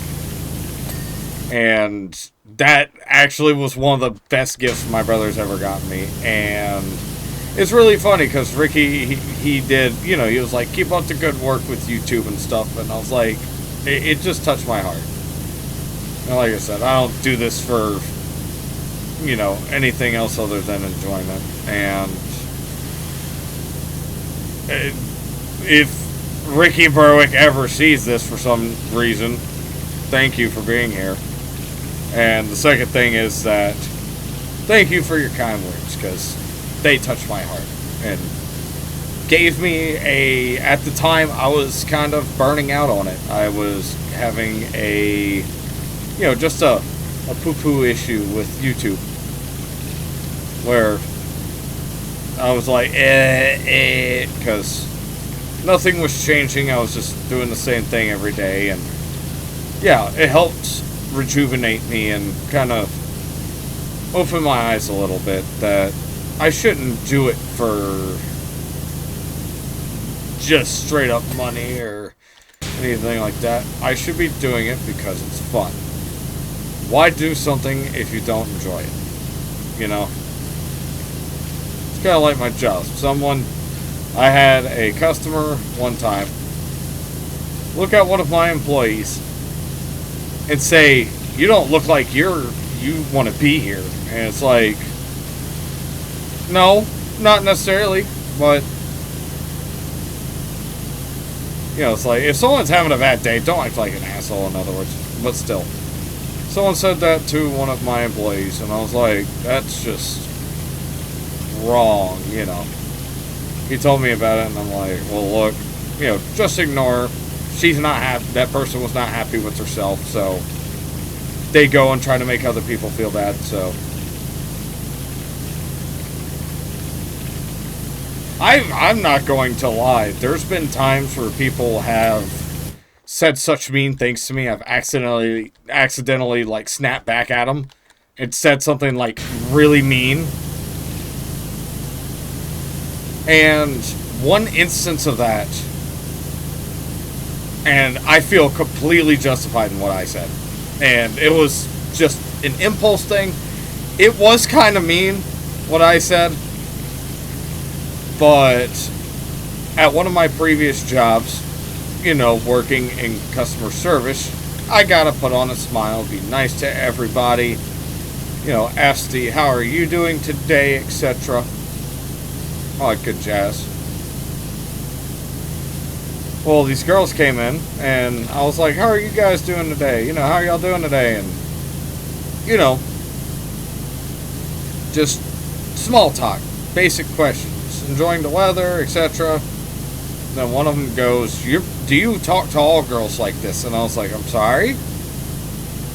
And she was like, it's kind of creepy that you're just trying to be nice to two girls that you don't even know. That's like creepy. And I'm like, it's my job to be nice of you. My words were, First things first, it's my job to be nice to you. Second thing is that I'm out of your league. Don't think so highly of yourself. And I blurted that out just to make him mad. Because, oh boy. I was like, oh my god. I'm like, I'm just doing my job, you know, being nice to people. I don't see why, you know, it's my job to make customers feel welcome in whatever establishment that I work in.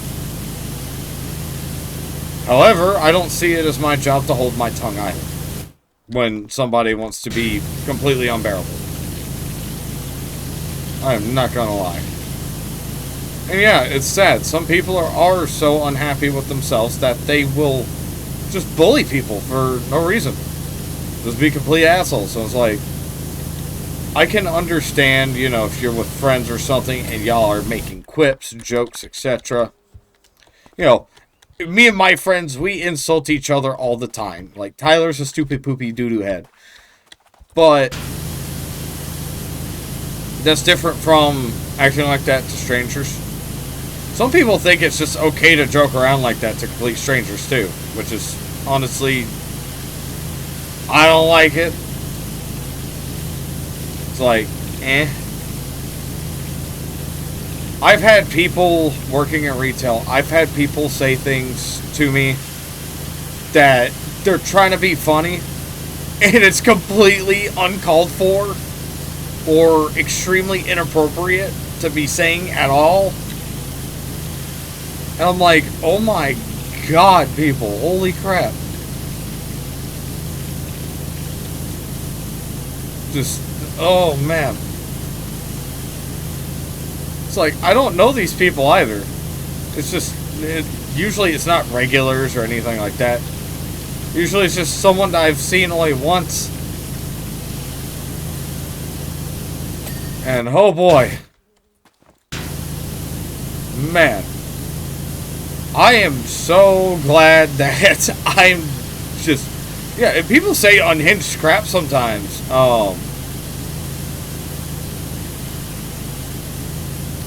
And sometimes it's terrifying. In one establishment that I worked at, we sold gift cards and phone cards and stuff like that. Well, somebody had purchased the wrong phone card and was mad because we cannot refund any kind of prepaid cards, phone cards, anything like that. And I was explaining it to him that we cannot do the refund as soon as you walk out the door. Now, if it would have been something along the lines of, and that's company policy, I'm doing my job. Normally, I wouldn't care. I'd do the refund, but I can't. I cannot get, you know, I'm not going to get in trouble with the company or with my boss over anything. You know, I try to stay out of trouble for a reason, because I want to keep my jobs. Well, this guy he was extremely upset over the situation because I could not refund him. It's really funny because the registers at that establishment, if you tried to refund a card, it would tell you you couldn't and then cancel it. So it was like, oh crap, you know, I like physically can't. I was trying to tell him that I cannot physically do it at all. And he said something that I damn near called 911 about. He said he's not leaving until he gets his money back. And I was like, well, you know, that would be loitering and we can't have that. I just can't do anything for you. Sorry, I told him, I'm like, call the card provider. Maybe they can help. Because I can't. You know, there's a phone number on there. I'm like, I don't know what to tell you. Well, he goes, no, I'm going to get my money and I'm going to walk out of here whether you like it or not. And my heart sunk. Because I'm like, is this dude, it was just completely out of the blue, you know. I'm like, that sounds like you're threatening to rob the place, you know. And I'm like, just are you serious? You know? And it wasn't a large amount of money by any means. It was $20 fucking. I just want to make that clear too, over the amount of money. Yeah, $20, that's a few meals or whatever if you use it right, but well, it depends on where you live, but still. I'm like, $20 is not, you know, it's not worth it. Jesus.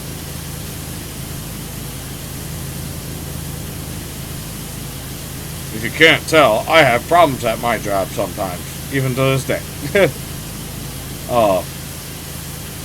That's one of the bad parts. I don't like. It's kind of bad. I enjoy what I do. I'm able to sit there and bring smiles and make people happy and crack stupid little puns and stuff, you know, and just make people smile and make people happy where I work. But then you have people that are just so mean and cold-hearted, it kind of brings you down, you know? It's really funny because working in retail, we, sometimes we'll have, like, you know, parents come in with their kids. And I like to mess with them. It is so funny. Kids, like, crap their pants when I look at them, and I'm like, alright, you're paying today, right? And the looks on their faces is usually hilarious. And then they go, I don't have any money. I'm like, well, then we got to put you to work. Gonna have to start putting stuff on the shelves for me. And it's usually funny. The parents play along with it too, usually, and it's silly little things like that that just, you know, it brings smiles, it makes people laugh or, you know, have a good time.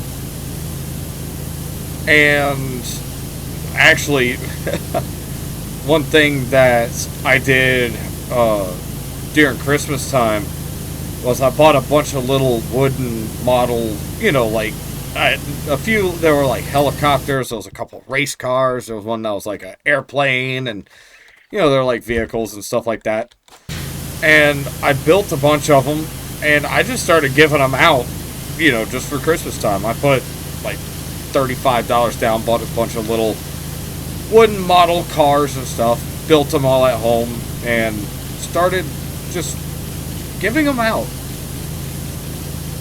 And it was exhilarating, I guess. I think I'm using that word properly. I don't know. I'm not an almanac or whatever it's called. I just realized what I said. Regardless, it was just something about it. Just giving out gifts. Just, I don't know. It just felt like the right thing to do. I think that's the best way to put it. It's really funny. The worst person with it, funny enough, is my buddy Gavin. When I buy him a gift, he gets pissed. He does not like gifts.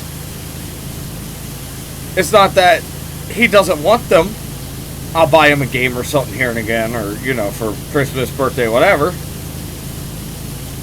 And he'll go, no, don't buy me stuff. And I'm like, why not? And he's like, because I don't deserve it. That was literally his response every time. And I'm like, dude, look. It's a $10 game. Call me tits. Gavin, if you watch this, I'm talking right to you. Quit it. Let me buy you crap. It's not like I'm going and buying him a gift every damn week or anything. No, I literally bought him a $10 game for his birthday, and he was like, no, don't do that. And I'm like, no, you're going to get your stupid $10 game. Shut the hell up. I bought him Far Cry 2. And then, like, a few years, or yeah, about a year before that, I bought him the first Far Cry also. Which means, you know what he's going to get for Christmas? He'll find out if he watches this video, but I don't care. He's going to get Far Cry 3, and he's going to like it.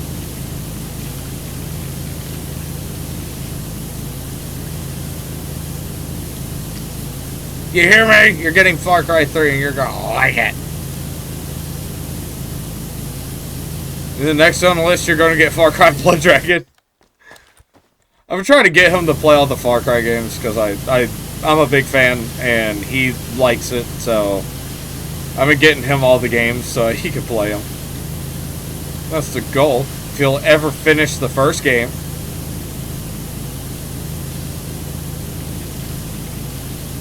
Dude, the first and second games are brutal. I played through Far Cry 2 a couple times. Holy dog crap.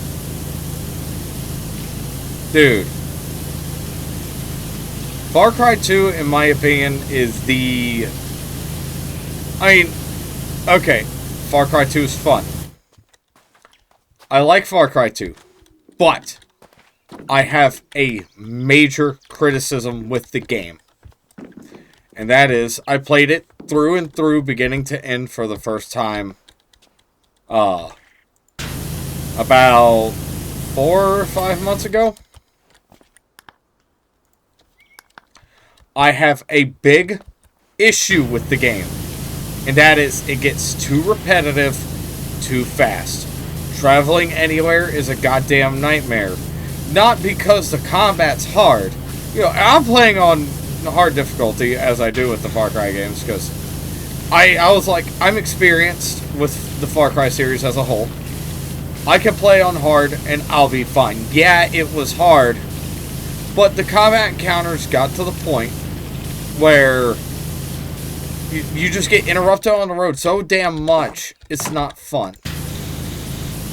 The game becomes unfun because of it. Because of the roadblocks and crap. It's like, I understand, you know, they wanted to make the game more gritty and realistic and stuff. But you don't have to spawn enemies at a place I was just at 3 minutes ago. You don't have to respawn all the fucking enemies.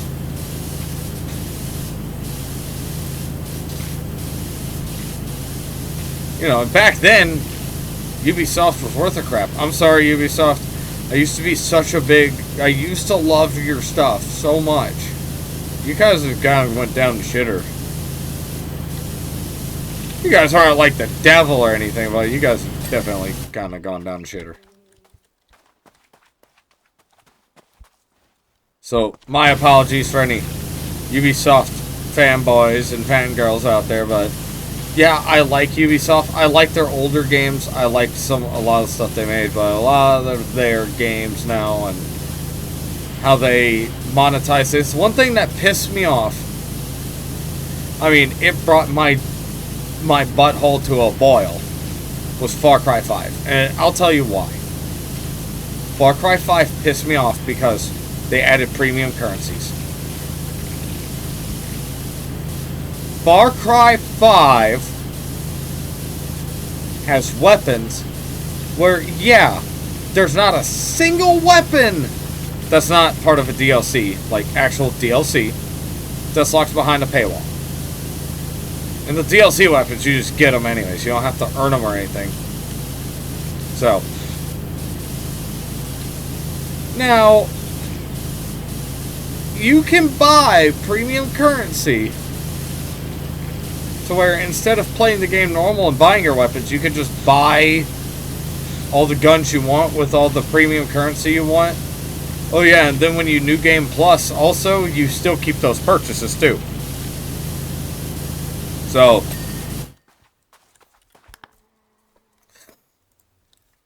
what was the point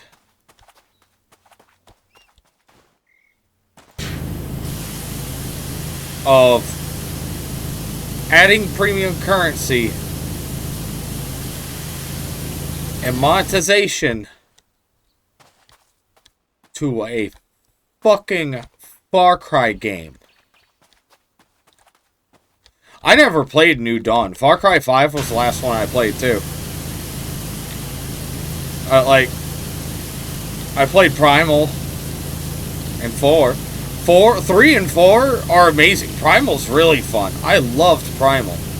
That might be an unpopular opinion, but I don't care. Far Cry Primal was really fun in my opinion. Tried something new.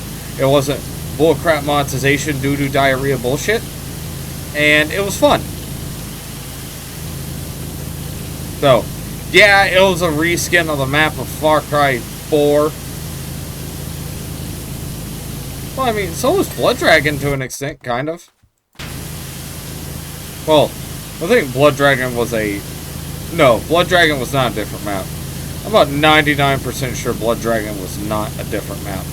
Blood Dragon, oh my god, don't get me started on Blood Dragon. Blood Dragon is... Oh my god, it's so amazing. Blood Dragon is the Far Cry game of all time. It's one of the Far Cry games of all time.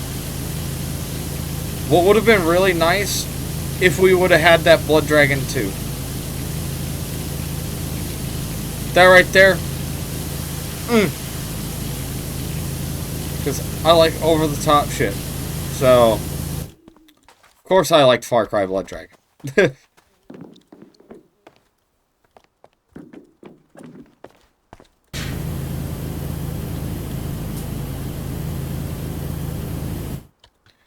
Oh, man.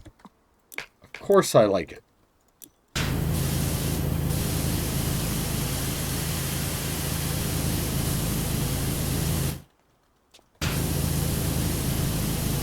Oh, really? That's it? Up there? Yeah. Alright. I got your number now. But, oh my god, just... Like I said, I'm a big fan of the Far Cry games. I've been playing them since Far Cry 3. Far Cry 3 was my first one. And Far Cry 3 popped my cherry. And now, I'm a big fan. I loved Far Cry 3.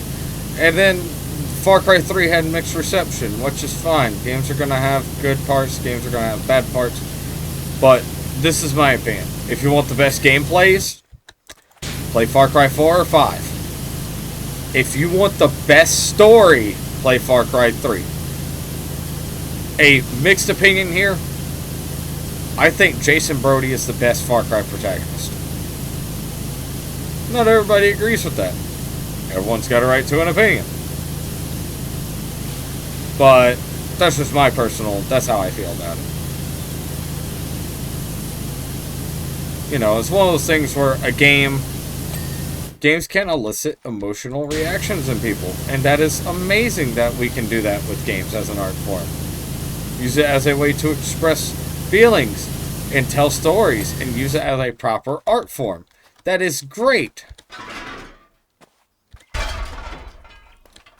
But then there is the game that changed my life forever. And honestly, I think now would be an appropriate time to talk about it, because I barely mentioned it. There was a game that changed my life, and it was a mod for Half-Life 1.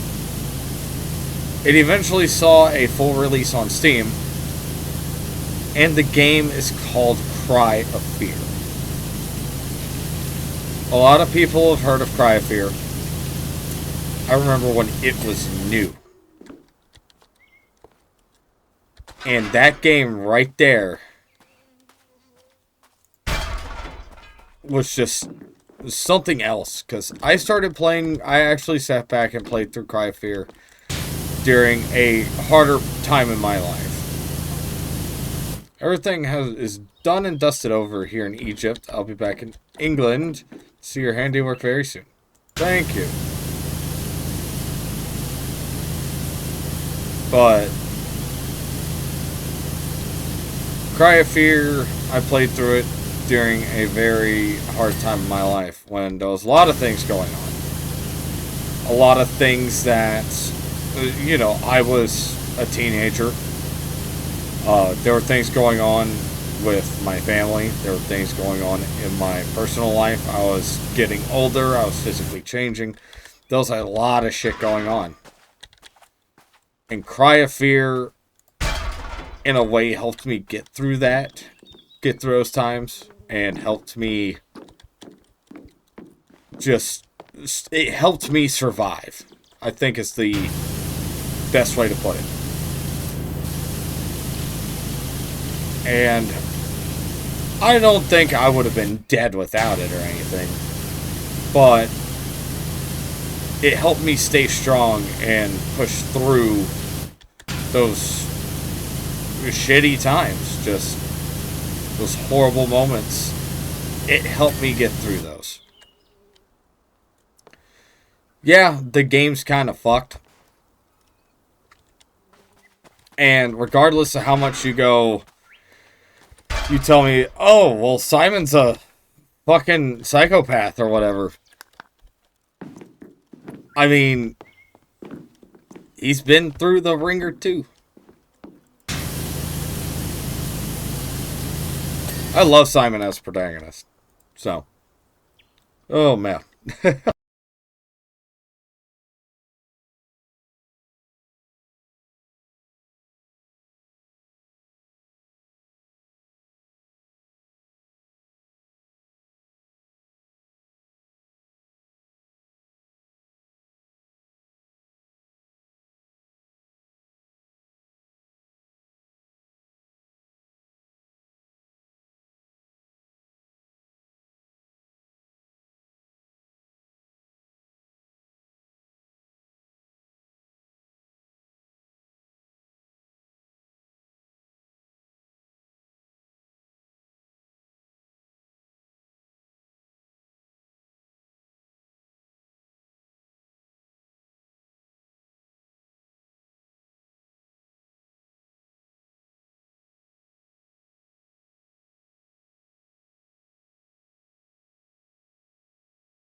Okay, let's continue fixing up this place. Now that I'm here again.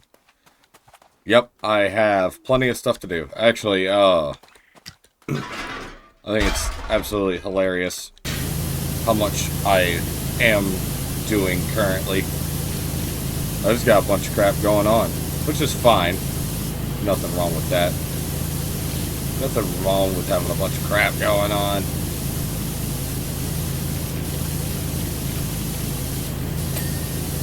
Yeah.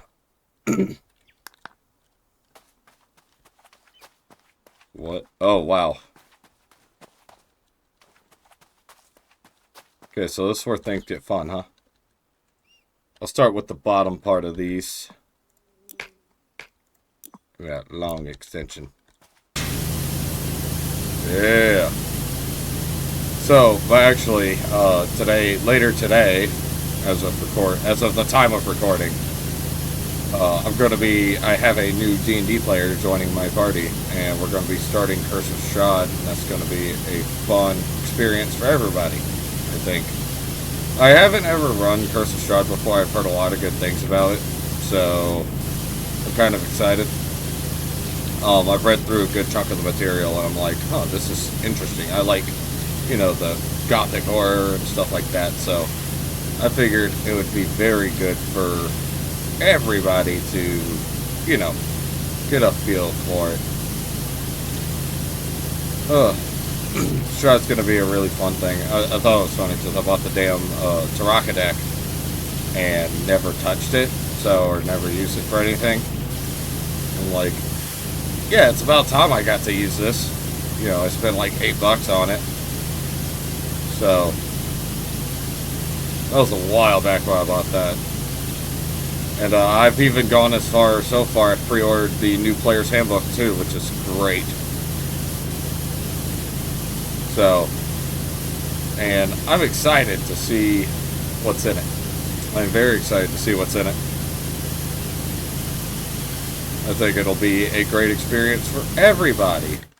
Let me make sure my audio's correct here. That's something I didn't ever check, was my audio stuff.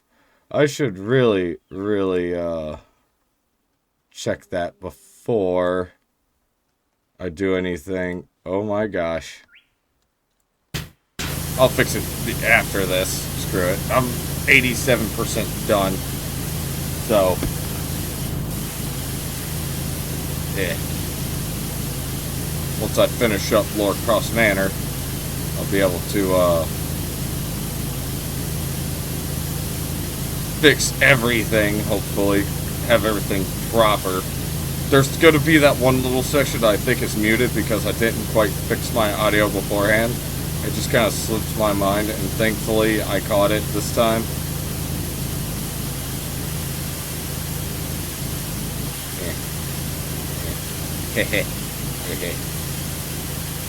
Yeah. Now we're watching with power.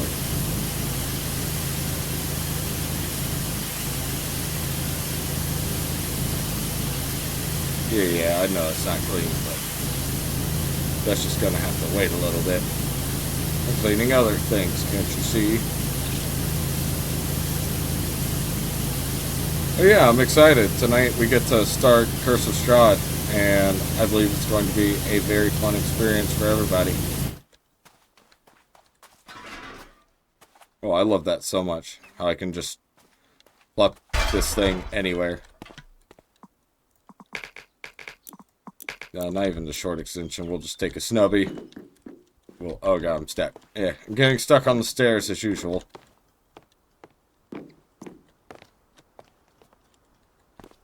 Alright. Whew. Yeah, I think it's kind of funny. I don't talk about it too much now. I used to record some of our D&D sessions with my other party. I used to record our D&D sessions and upload them. And I was like, this is kind of not, as entertaining as I thought it would be. It might be entertaining for us, but I don't think it's too entertaining for other people to watch. So we still play. I still play with that group. We're actually going to be doing a session tomorrow night, and we are currently in the middle of Waterdeep Dragon Heist.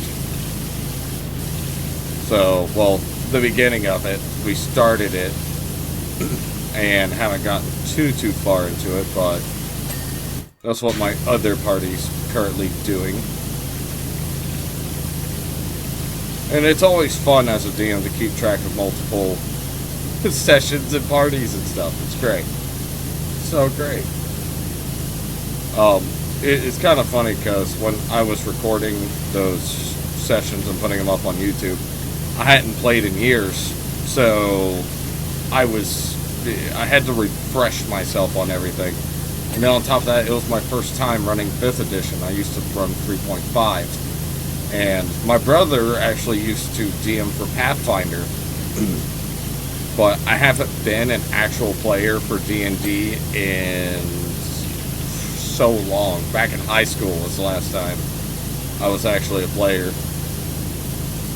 I was, what, that would be 10th grade, so goodness. So long ago. That was the last time I was an actual player, and that kind of stunk. It kind of stinks, but I'm okay with being a DM. I enjoy DMing. I enjoy storytelling. So, that and I get to, you know, do all my acting and stuff. And it's just fun for me. And that's one thing that I've always said is that, oh, being a DM's not for everybody. And also, Dungeons & Dragons is not for everybody. Dungeons & Dragons is not a game you play to win. It's a game you play to have fun. You know, and I as a DM, personally, don't like, you know, killing characters. I will not just outright murder my parties.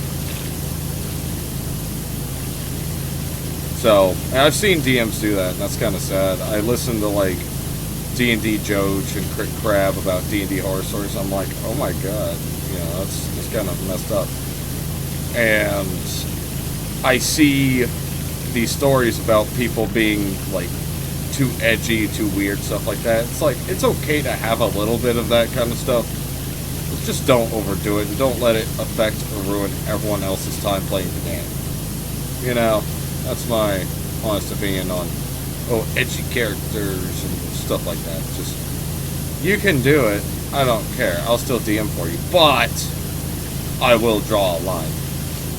And yeah, there's actually been times myself as a DM that I've had to look at a player and go, yeah, this isn't working out with you playing. I had one person in particular one time who wanted to use a custom lineage, which I'm fine with normally as long as it lines up with the world and stuff. I normally just kind of let my players go haywire, you know, just go crazy, make whatever they want character-wise, because it's supposed to be your character. If you can logically explain to me why your character's there or something, you know, or we can figure that out, then that is absolutely fine. I will definitely let you play whatever you want. But then you have players that go, oh, my character's unkillable, or this or that, and it's like, okay, well, what about everybody else? It's kind of unfair, you know, your character's all of a sudden immortal, and can't do anything, you know, can't take damage or anything, apparently. I'm like, that gives no,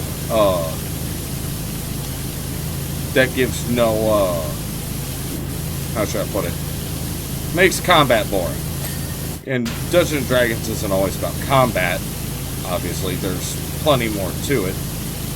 I like role-playing a lot, just in general. Just that's a big part of it for me. That's one of the reasons why I enjoy DMing, because I get to role-play different characters and, you know, act out different scenarios. So, I think it's bad when a player goes, oh yeah, I'm just edgy and don't want to interact with anybody and want to be on my own. Because I've had that with a player who wanted to make a custom lineage to where his character could not die. I'm like, that's not fun for anybody involved. Because, what about the other players? Well, what do they feel about you playing an immortal character that can't die or take damage, apparently? And as I said, you know, it makes combat boring, and it makes it not as tense. It makes your combat sessions go, oh, well, this is the guy that's going to do everything. There's no need for us to even be here. And that's not fair to the other players. Yeah, I had a player try that once, just, oh, I'm a certain race, so I can't take damage or die. It's like, that's not how it works, buddy. That is not how it works. It's like, yeah, if you want to roleplay a game that, you know, you're in full control and you can't die or whatever, go write a book. Or go play one of those, solo D&D things that they have, because they have, like, rules and systems stuff people have written to play it by yourself. Just go do that and fudge your rolls. Act like it, you know, go play pretend for a while, because otherwise it affects everybody else at the table. I didn't even move, I just jumped. Now I'm stuck. Oh no. Here I am talking about Dungeons and Dragons as I'm playing Powerwash Simulator. The complete opposite of D&D.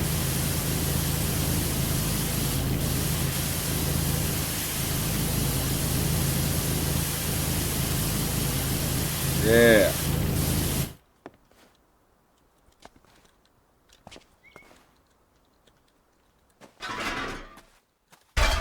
But I've had a good chunk of experience DMing. It's kind of funny because I used to play with a group in high school, and after our DM graduated before everybody else, we're like, what do we do now? And I was like, well, he started teaching me how to do it. I could, you know, and I know the 3.5 system pretty well. I could do it.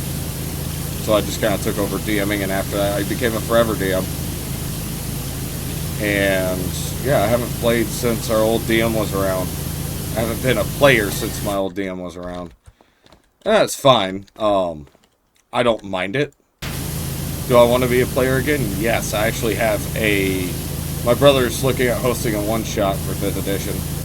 And I am going to be able to be a player again for the first time in forever. Like, hell yeah. Finally.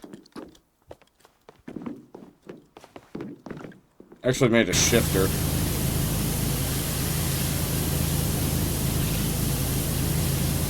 Yep, he's a fighter champion.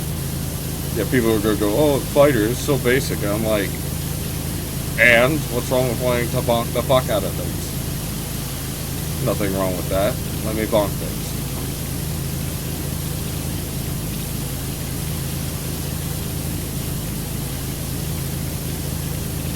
I've actually heard people complain or outright ban races or classes or stuff like that. It's like, every DM can do what they want. I don't necessarily agree with banning, like, races or classes myself. I like to let my players do whatever they want, for the most part. Just have your freedom, have fun, enjoy it. That's my personal opinion on banning races and classes. Or in some case, even feats. I've heard of feats being banned, too. I heard of one DM that banned the grappler feat because of how garbage it is in 5th edition. I'm like, Jesus Christ.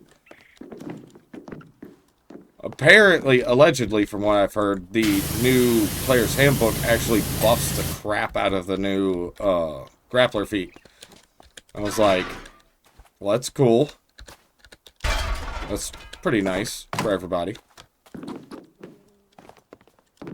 Everybody gets to have fun.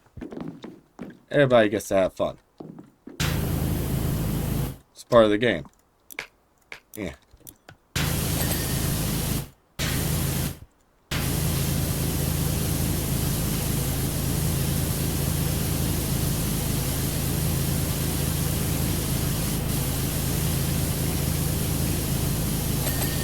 And then there's the meme with me and the boys playing D&D, but later they'll be putting that D and me. Yeah, I remember seeing that, and I was dying laughing. That was just like the funniest thing when I first saw that back when it first like came out. Such a great silly video. All of his friends look absolutely like mortified when he says that too. They're just like, huh?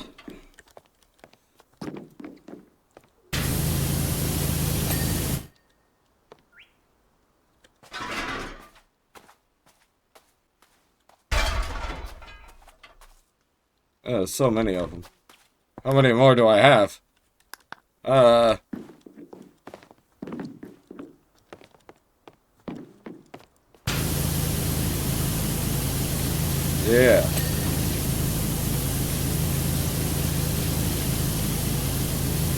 Because D&D is absolutely something that is close to my heart.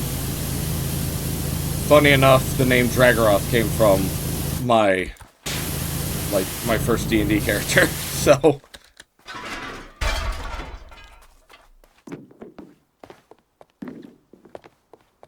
Eh.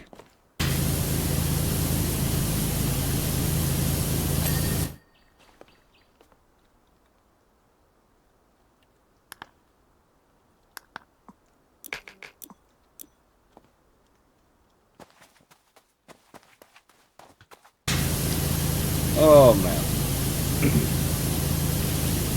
And actually, I think it's really funny, because a lot of people hype up the Tarrasque as, like, this game-ending monstrosity. And, yeah, it is, but if you have a large part, or if you have, like, a party of higher-level characters that know what they're doing, they shouldn't have a problem with it. Yeah, I understand that it is, in fact, powerful, but... it's, how should I put it? It's, creatures are only as strong as the DM lets them be. I think that's the best way to say it. Where's the other ones? Oh, these. Wow.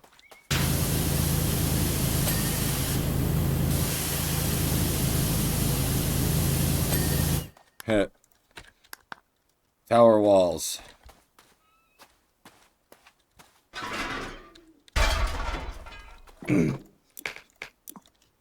Oh, man. Laura, I hate to say it like this, but I don't want to know what the hell you did to your manor here for this to happen. If I'm being completely honest.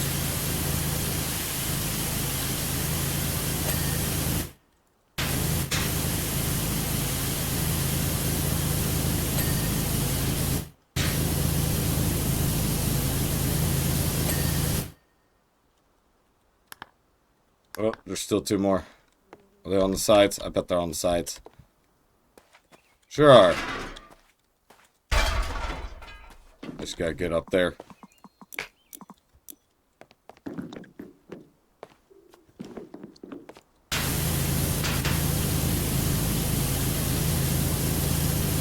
Oh, man.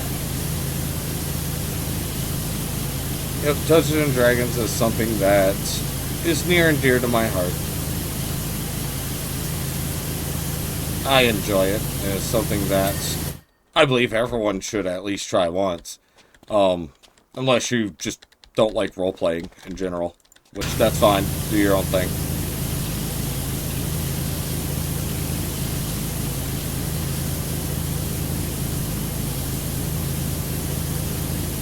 Now, actually, one thing that I could touch on is the subject of certain subject matters in D&D. Which, I'm okay with darker subjects as long as it doesn't get out of hand. Most darker subjects I will mention in passing, but not specify on with certain topics, because in some cases, yeah, you do have more adult themes or more twisted things happen, which is fine, but there's some things about it, and it's like, First things first, I would not put anything horrible onto a player character. That's just like a big no-no. Like if something screwed up happens, you know, don't do it to a player's character. Second thing, if someone says they're uncomfortable with something, shut the hell up. Don't, you know, regard it, retcon it as a DM. If someone's uncomfortable with something, do not force them to play through it. Once again, I've probably mentioned it before. I have a player who is deathly afraid of water, who does not like water, or, you know, large bodies of water, stuff like that. The hell is that? Oh. And that's fine. So with, you know, sea travel, I just kind of like, oh, you guys go on the boat and go on your way. I don't go into detail about the ocean or put giant monsters in the ocean or anything like that, because I have a player who does not like that kind of stuff, and that's absolutely fine. I will accommodate my storytelling to tailor to what my players are comfortable with and what they're not comfortable with. And if you are a player and you have a DM who says otherwise, oh no, you're going to deal with it. Leave the table. Because actually, the way I would see it is it's better to not play than to play something that you're not going to enjoy. I think that's the best way to put it. Because unfortunately, there are people out there that say or do, how should I put it? They have very inappropriate conduct in D&D, and that's not okay at all.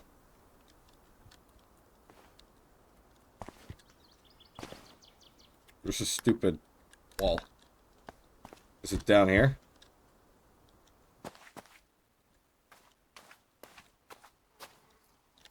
I thought I saw it glow for a second.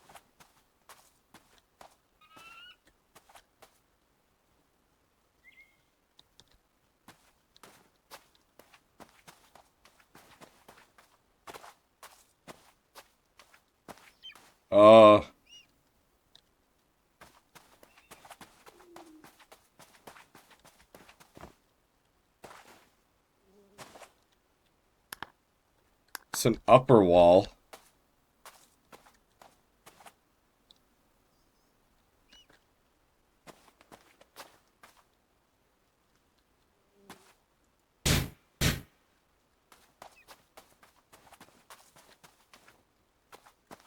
Is it over here?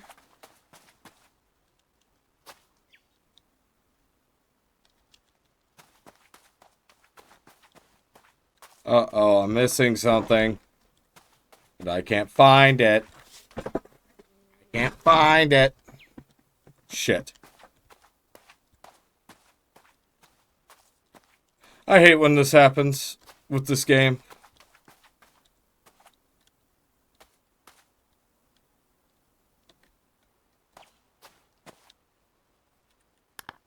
Those are upper walls.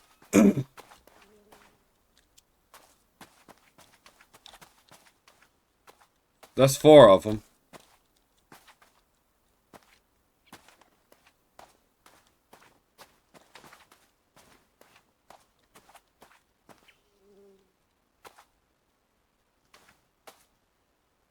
So where's 5 and 6? The fuck you mean there's 6 of them?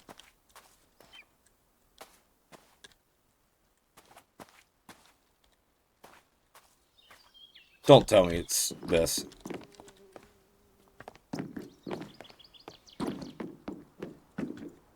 Yeah, found it. Okay, there we are.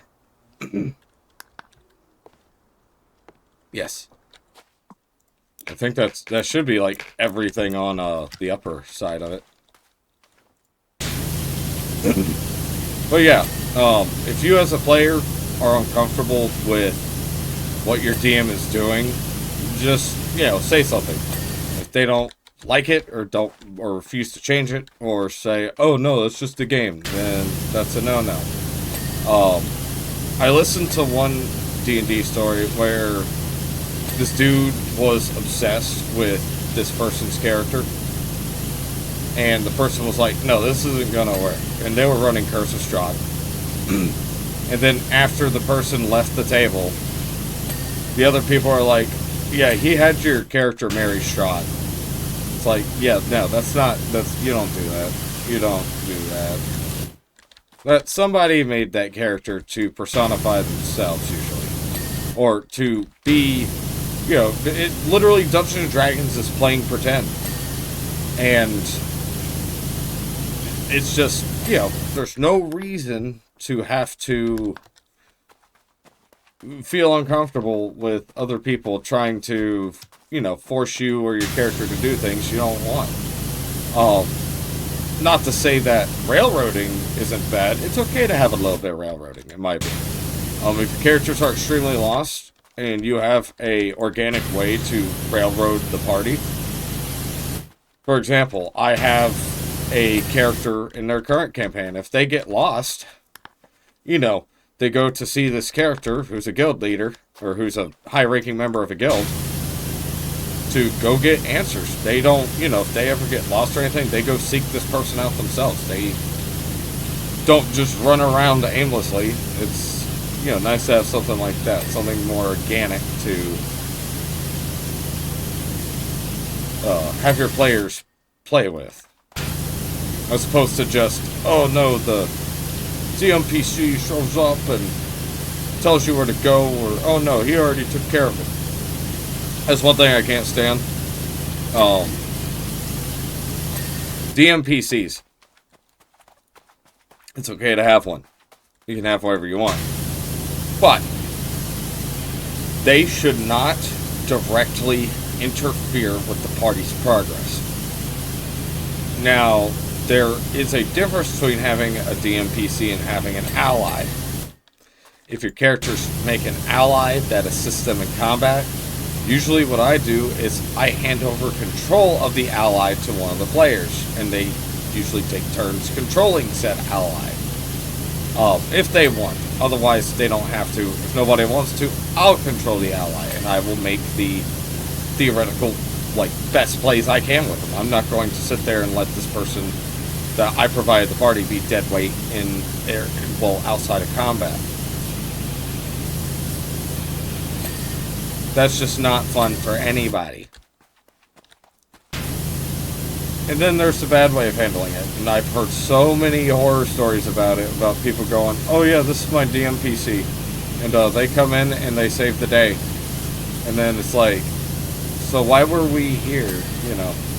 Why would you have the party there then, to begin with? Why even have the party at that point? If your character was just going to solve everything,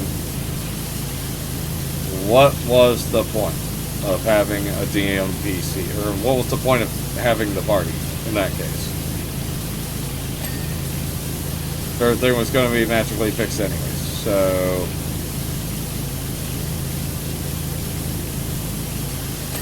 I think it's funny, and not everybody's going to share my sentiment on it.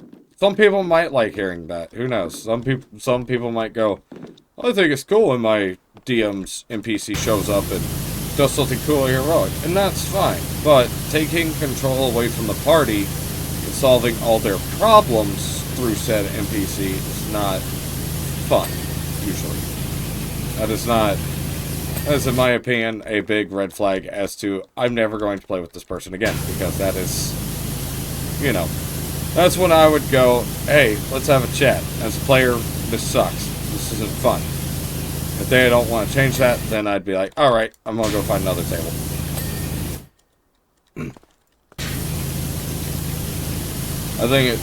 I think I'm pretty lucky. I've only had to deal with a handful of problem players in my time. And that, that's fine. That's okay. Everyone deals with them here and again as a player or a DM. Everyone's dealt with a problem player before, more than likely.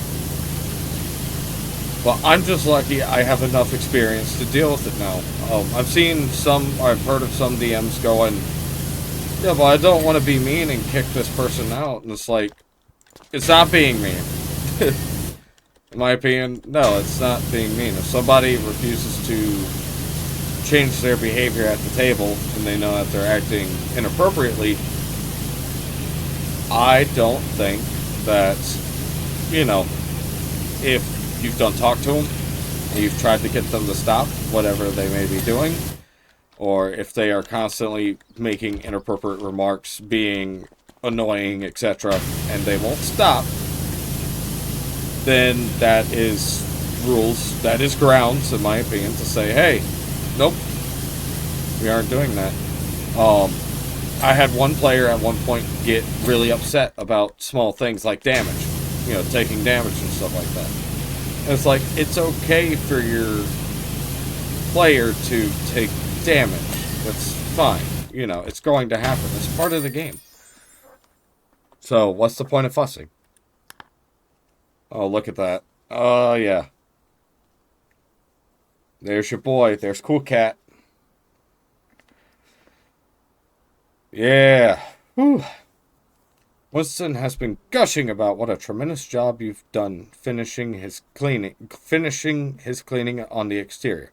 I'm excited to see it for myself. You have my deepest gratitude. In fact, based on this solid intel, I think I have something else for you. Obstacle course and quad bike. Yep. That's going to be a fun one. But yeah, that's going to be all for this part. So thank you all for watching. Check out some of the stuff that I played. If you want more Power Wash Simulator, check out my playlist. I'll see all of you guys in the next one. Bye, everyone.